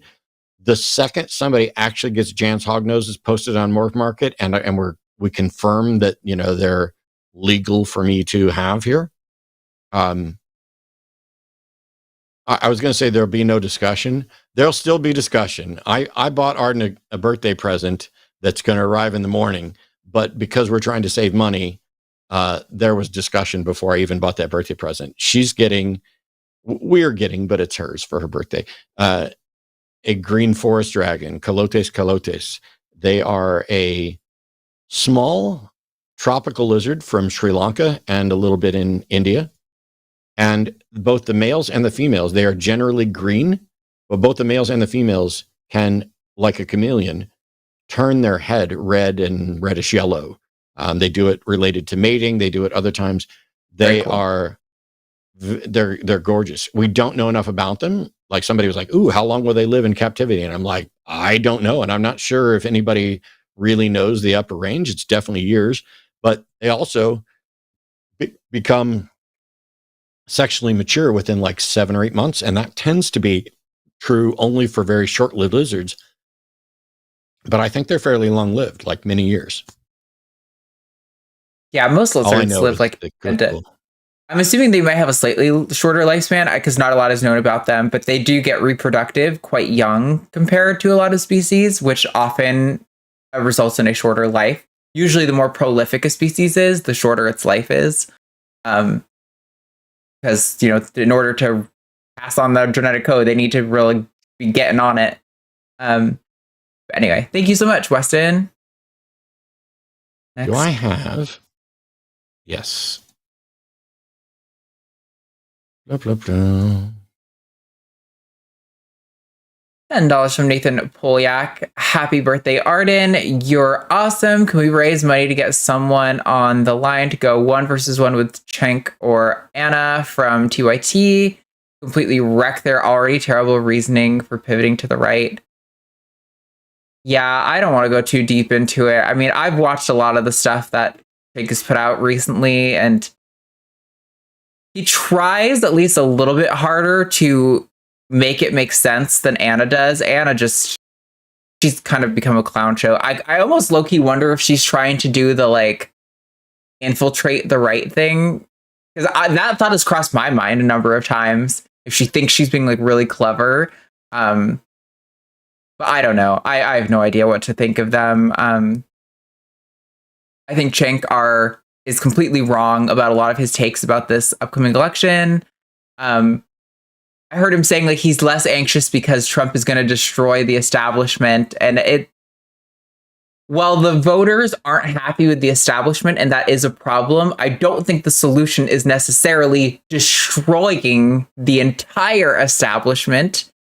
It could mean bringing in an anti-establishment candidate to reform things rather than like undermine the Department of Education and completely slash like Social Security and Medicare and Medicaid through the fucking meme department of government efficiency. Yeah, I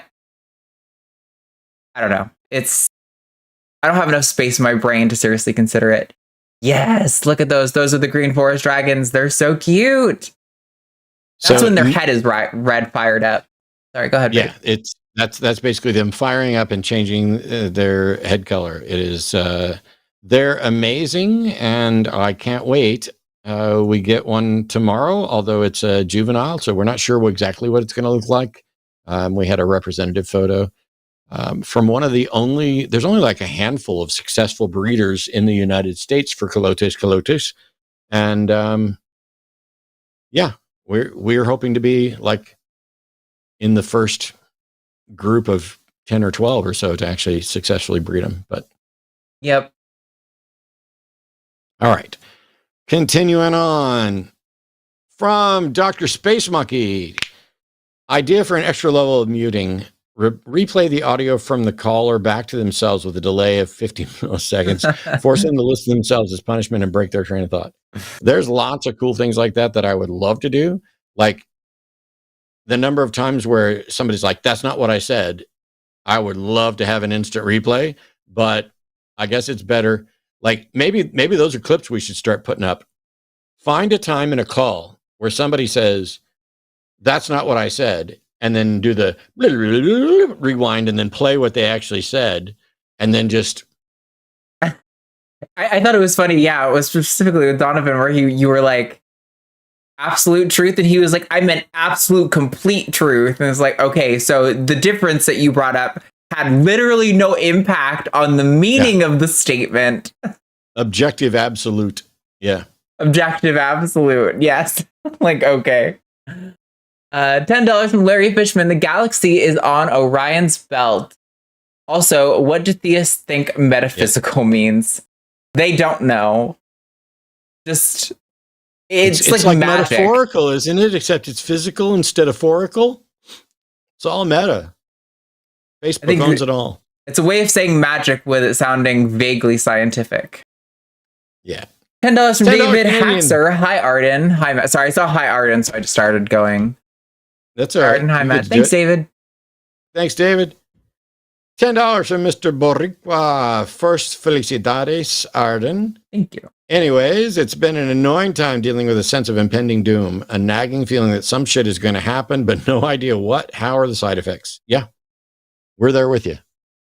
And the only thing that I don't know, somebody's going to think this is cute. Somebody's going to think this is posturing.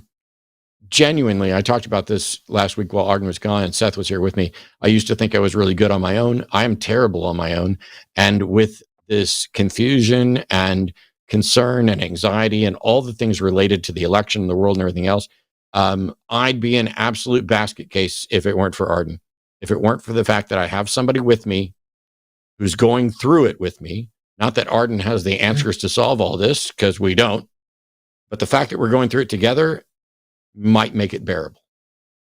Yeah, so for a lot of you who don't know, I went away to a friend's wedding, my best friend in the whole world. I was supposed to be his best man a decade ago, before this couple even got together. I was supposed to take that position, and he kept me on as the best woman. And I felt so good and so positive this whole weekend. And I really do think community and like the people we love are going to be how we get through this. I mean, we'll be here, we'll be doing our best to fight, but hold on to that, because that's really what helps you cope with a lot of this. Anyway, $10 from Josiah. Sorry, yeah. No, I was just saying, any of you who are finding yourself alone more than you like to be, definitely start reaching out to other people in the community. Try to find people in your area. Even just having somebody to talk to online on occasion can be much better than being sidelined. Yep, I also realized there are a few super chats, and it's going to push this next one off the screen. So I'll read this one. $10 from Josiah. Matt, F-bombs are going to be a bitch, but fuck Zen for Zen's sake. You will find a way. Glad you're healing well, Arden. Love it when you get a host. Never catch a live, but wanted y'all to get paid. Thank you so much, Josiah.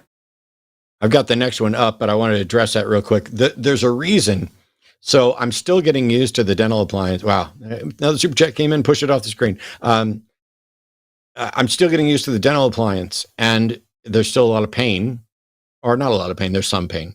And so before the show, I had taken it out, and it needs to be in for a good period of time before it really gets in position and stays. Like right now, I can say fuck, and it's not going to be a problem.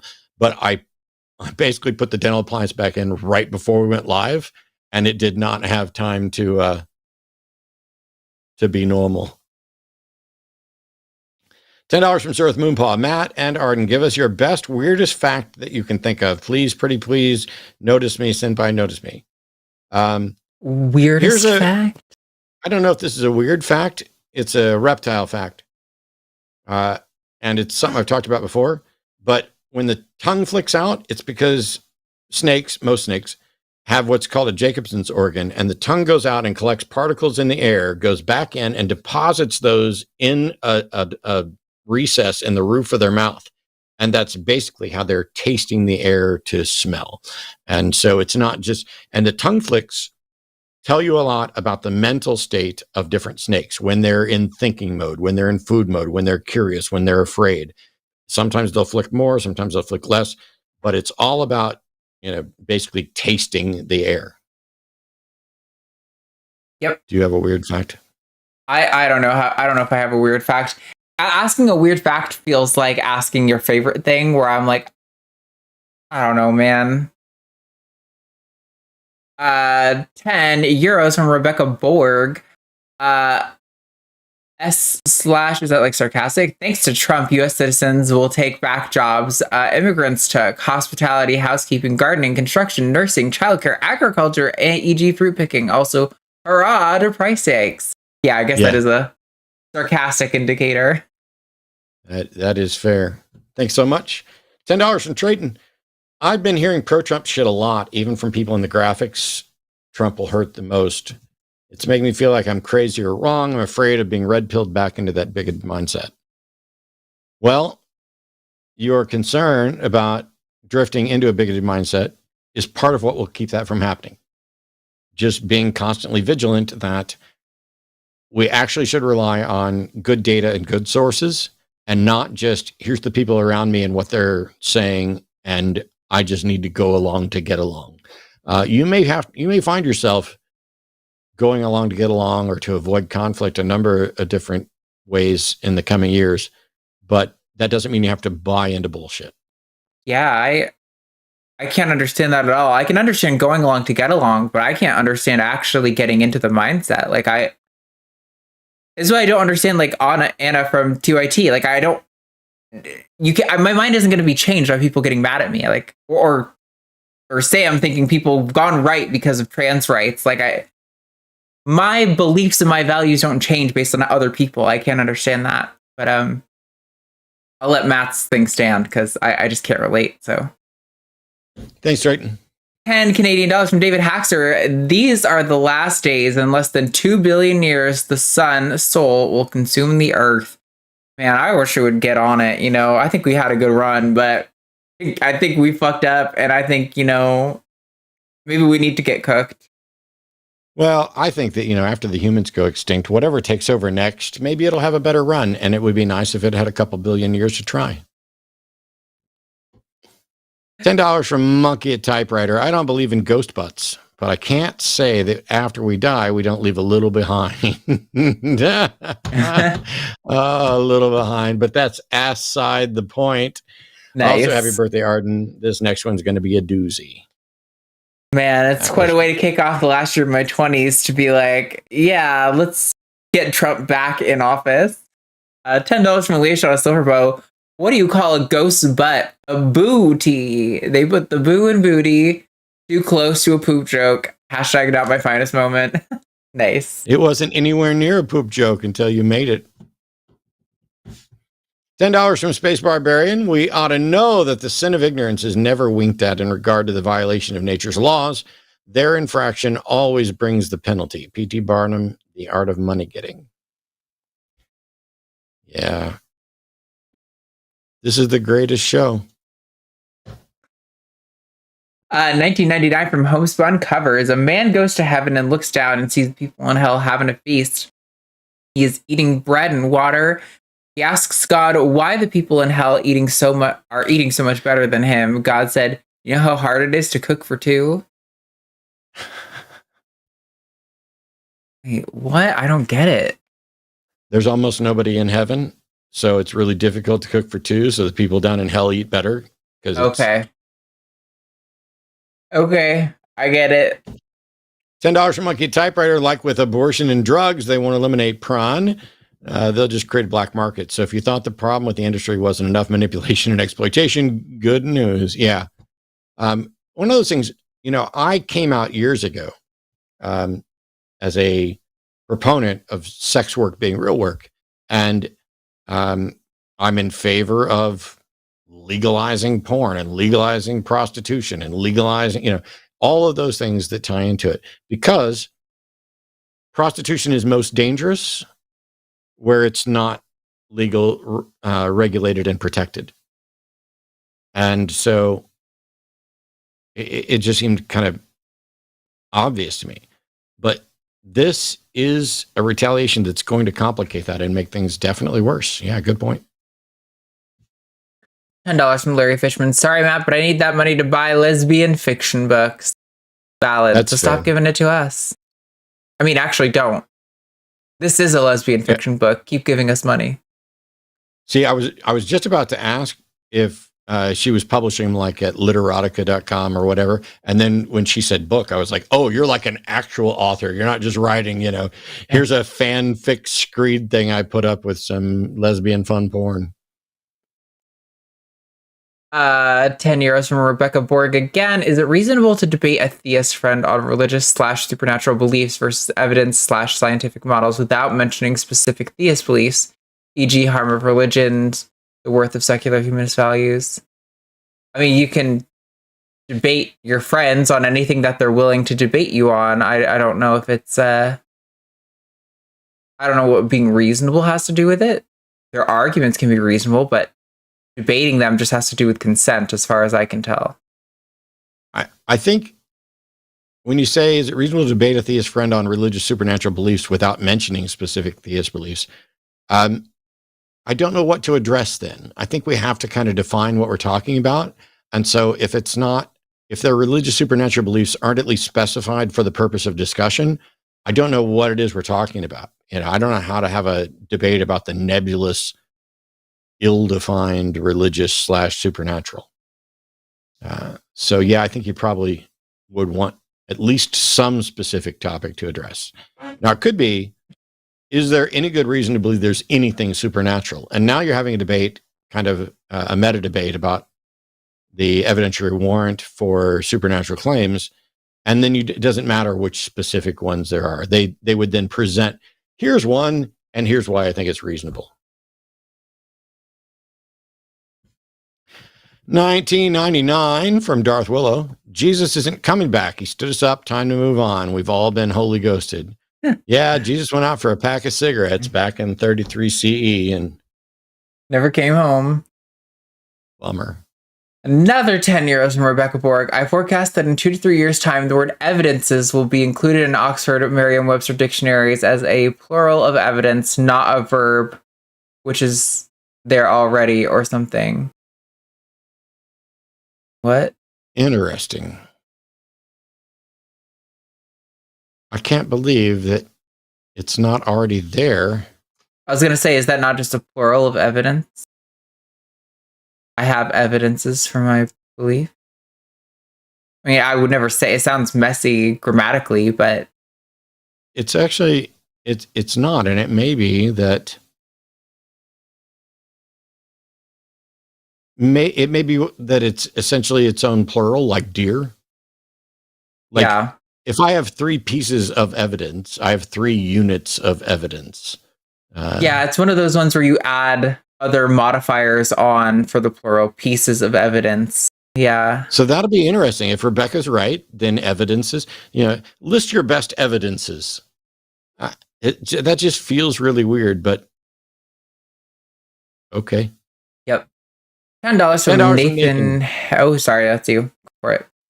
It's all right. $10 from Nathan Heavenstone. I know it wasn't enough to change the outcomes, but I will never forgive the leftists who refused to vote for Harris out of protest. They knew Trump would win and would be worse. And yes, genuinely, and I don't care if those people are here and they're supporters of the line and they donate and they keep me in health insurance. I don't care. Fuck you. Like, genuinely, fuck you. And the people are like, oh, both sides, both parties are the same. No, fuck you. You're done. They are not the same. It's very frustrating. They're so, like, I can understand why you can think that it's not good enough, but like, as is, but they're just so, yeah. There's one thing to, like, I have my view of what is a better world and what is a worse world. Some of the things, somebody's model of a better world is my model of a worse world.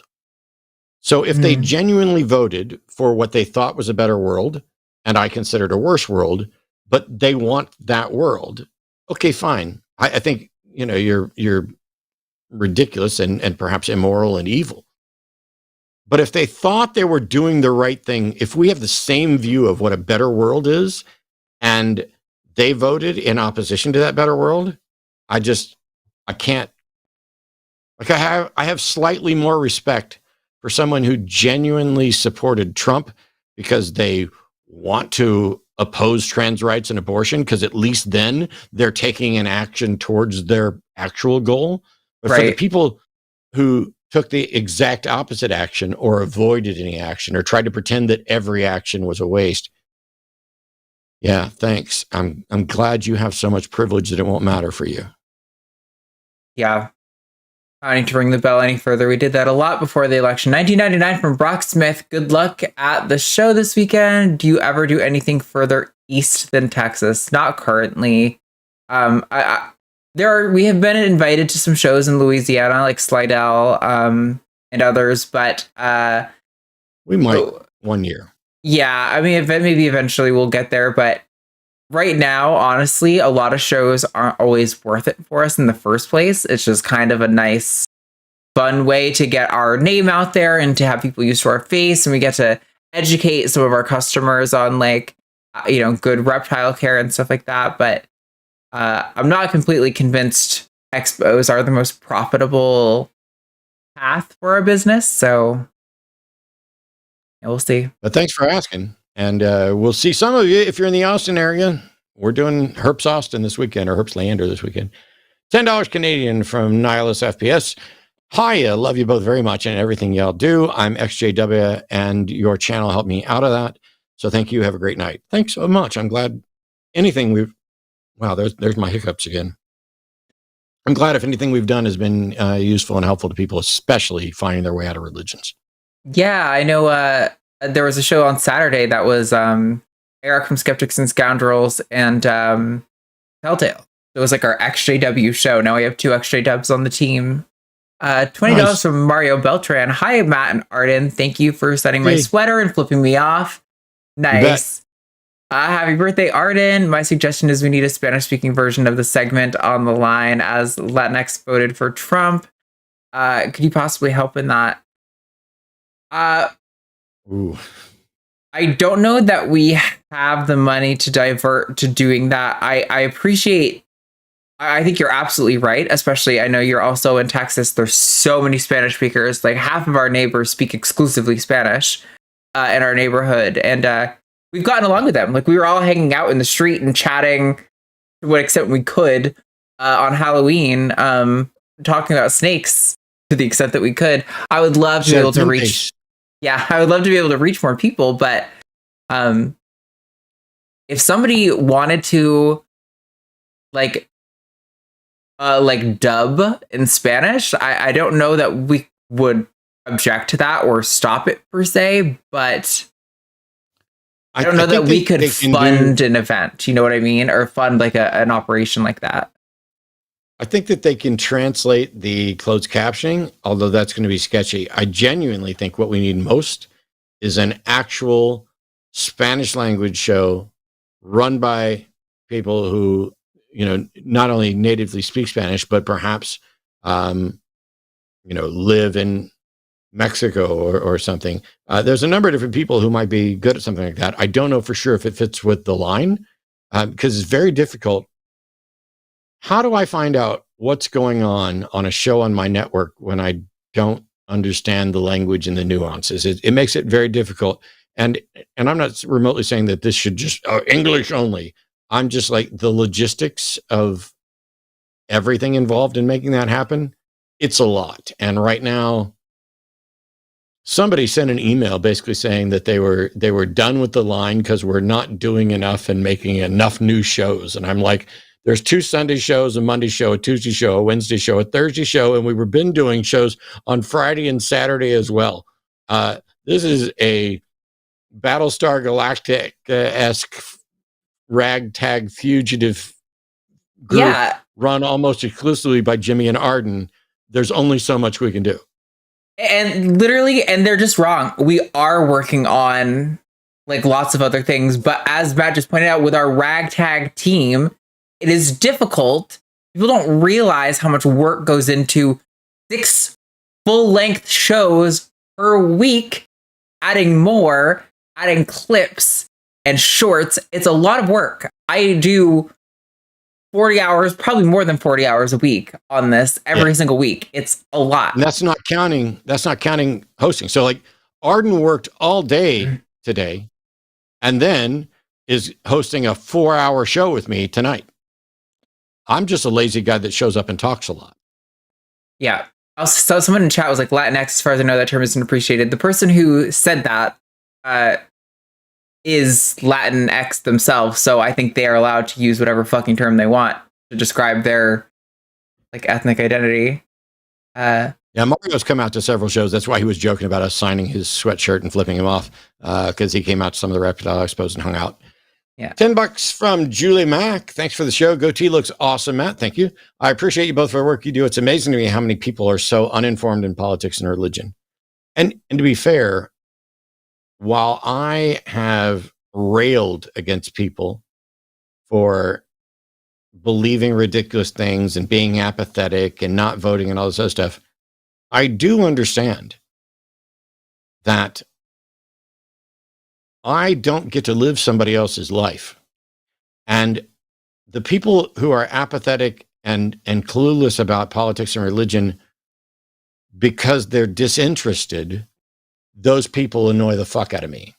But the people who are not well informed on them because they are busy trying to stay alive and survive and take care of their family, and they don't have the time or energy to become an expert on 53 topics, those people I understand. And what I'd like to do is to help build the sort of world of information so that those people can make better decisions with less effort, but I don't know if that's possible. Yeah. Thanks, Julie. It's one of the many elements of the conversation of how we're changing strategy after this election going into the new year. I mean, yeah. $20 from Adam. What's your favorite way to spend free time this year? Games, movies, hobbies, work? Feel free to elaborate. I mean, there's a lot of... So I'm excited about games coming up. I haven't played Path of Exile, but Matt was mentioning that PoE 2 is coming out, and that could be really exciting. Marvel Rivals is finally getting released, and I loved the beta launch, so I'm so excited for that. It's going to be so much of my time and energy. And then the new season of Fortnite is so good. It's so good. But I like working. Honestly, work makes me less anxious when I'm like, at least I'm doing something that's productive to us surviving and is like also kind of activist oriented. I just artistically minded and like genuinely. Arden and I have been together for 3 years and 4 months or 5 months, almost 3 years, 6 months. Yeah, it's like 3.5 years in 2 weeks. I can tell you, living with her, and we spend almost every waking minute together and sleeping minute together too. So there you go. We spend almost all of our time together. It's nice, I mean, we both can get out and do stuff, but watching how she is, like happiness wise, mental, working here on this stuff compared to other things, it's night and day. And I just love the fact that she gets to get up. We get to have, she has coffee. I have something else, a full throttle or iced tea or whatever else. And we get to visit for a little bit. And then she goes upstairs and goes to work. And I start working on animals or sitting on my butt or thinking about videos or getting stuff prepared. But generally, since becoming the main producer here at the line, she's doing much better. Sorry to divert from the super chat. Somebody mentioned that Latinx is a very divisive term. I realize that. And I don't know anyone who meaningfully is advocating for like a ubiquitous usage of it.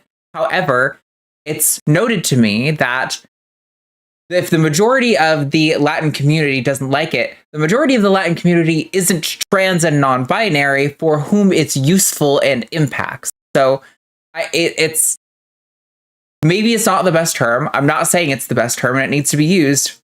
It's really annoying to me, though, when cis people who have no stake in the impact of it are like, well, I don't like it. Well, it's not for you. Do you also not like when French people use like neutral endings to their words? Like, it's not relevant to you. Stop. Annoying. Anyway, sorry. But to give Adam the answer, I spend my time, in addition to the reptiles and stuff, watching Arden cough, which happens way more often than most of you would think. I know you're having a coughing fit right now. There's just no way I couldn't make fun of it. We'll pet the dog in a little while and you can cough some more. I do watch a lot of YouTube videos and we have a few shows that we watch. So I probably have been watching more things than playing games, but we have a big board game collection. We have computer games and we like doing both when we have time. But we like outside of Santorini, I don't know that we really focused much on board games this year. There were a handful of others that we played and liked, but yeah, that's the stuff we do. Yep. $10 from Elias on a silver bow. My friend was showing me his tool shed and pointed to a ladder. That's my step ladder, he said. I never knew my real ladder. Nice. What's funny is because of where the line breaks came, it was my friend was showing me his tool and I was like, ooh, what's this about? I know, I was waiting for that to be like a exposition joke or something. It's like my Johnson. I saw a picture of my Johnson. What? Right. 1999 from Nuzzy D. Hi, Matt and Arden. My family's part of a historically persecuted minority.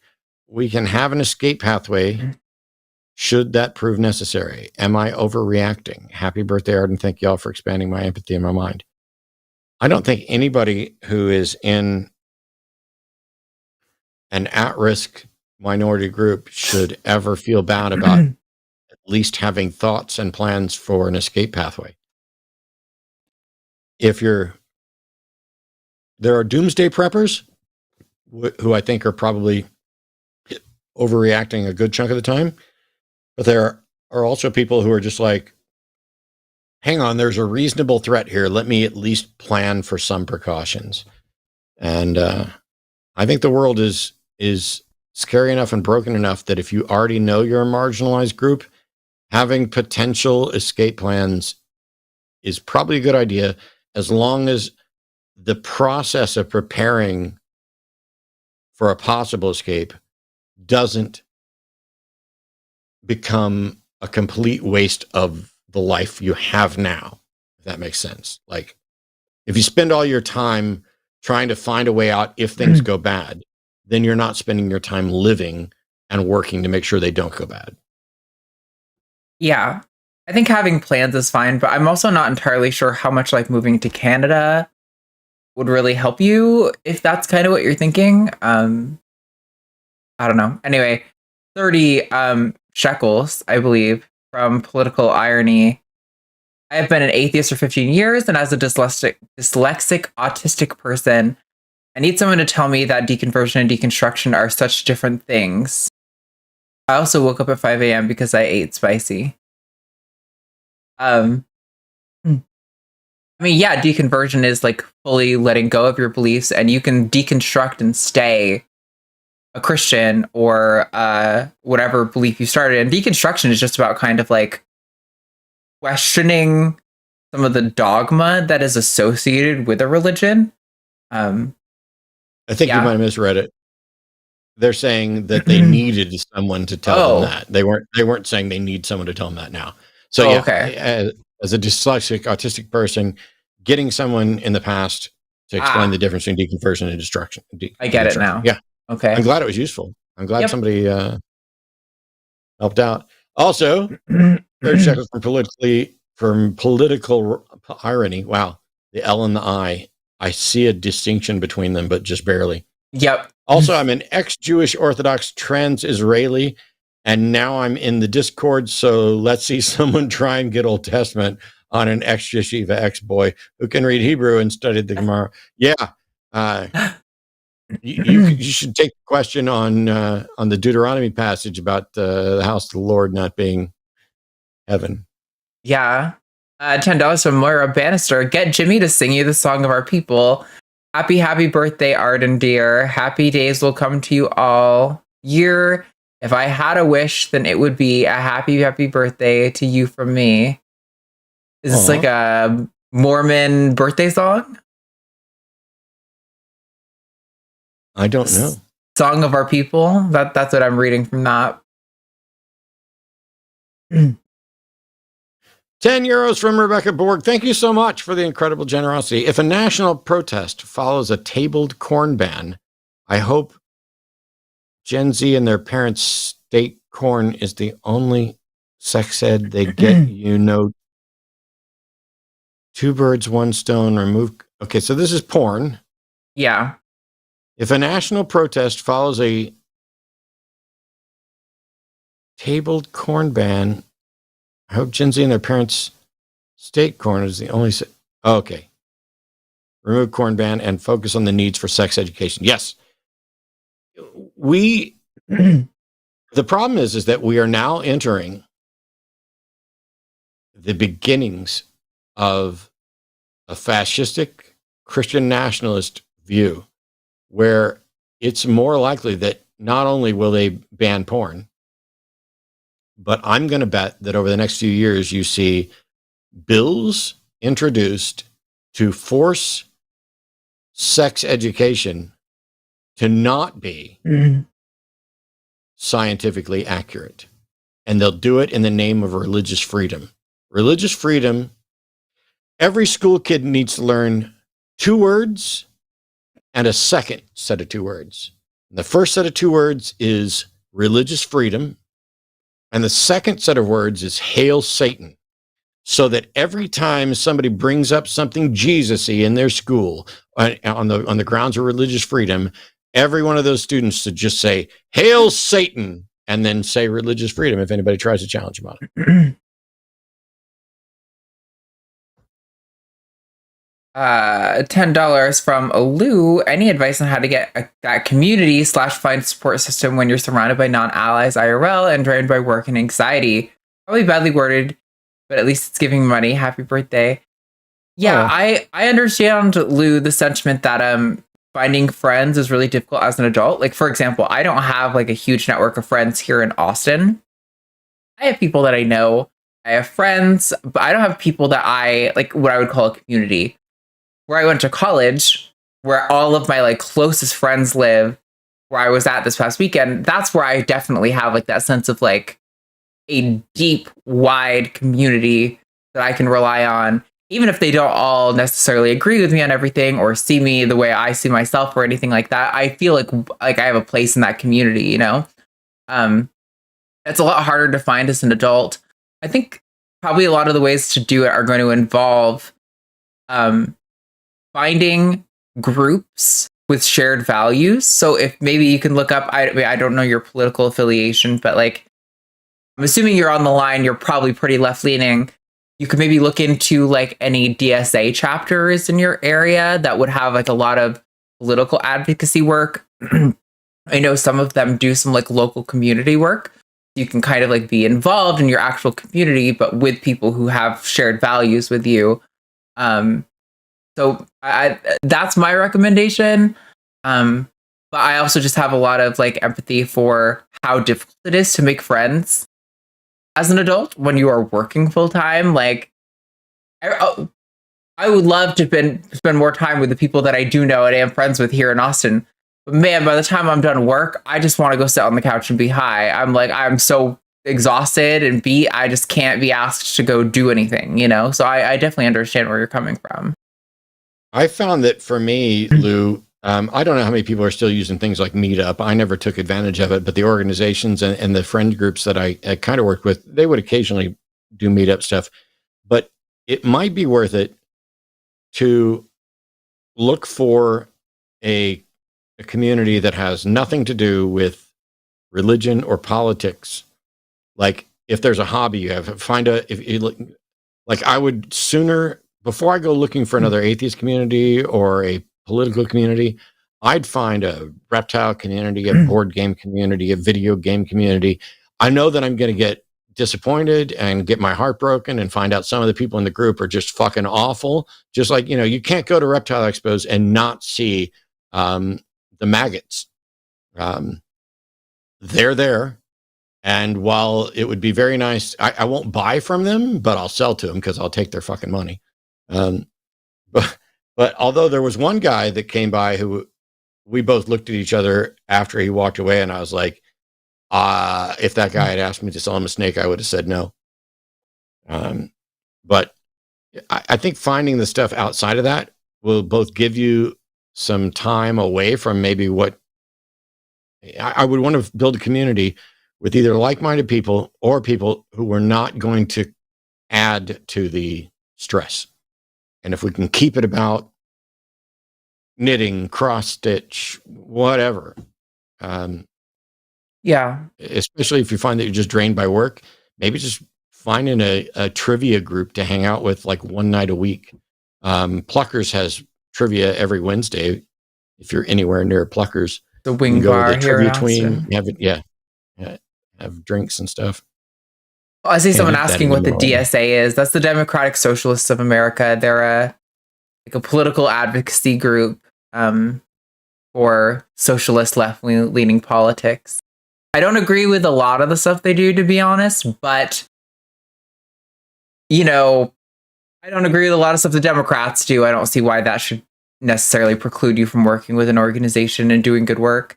999 from Carla J. Super scared about what's going to happen. Thank you for all keeping me semi-sane. Love to everyone. I feel you, Carla. Like we've said a million times tonight, it's reasonable to be afraid right now. And our final super chat for tonight, and I'm not even going to put a fancy little bow on this or anything else. I'm going to read this super chat, answer it, and then Arden's going to roll the credits and we'll just thank everybody. But $10 from Miles London, non-binary person living in Florida here. I hope one day we can throw our transphobes to the gators. Love you guys. Stay strong and vive la resistance. I get the sentiment, I like gators too much to feed them transphobes because they're good little reptiles. Thanks to our call screener and our producer and our moderators and everybody there that's doing that. Don't forget about linemerch.com. Like and subscribe. You can go to patreon.com/calltheline and my own patreon.com/atheistdebates. 4 videos up there right now. You can get in before they go live. See ya.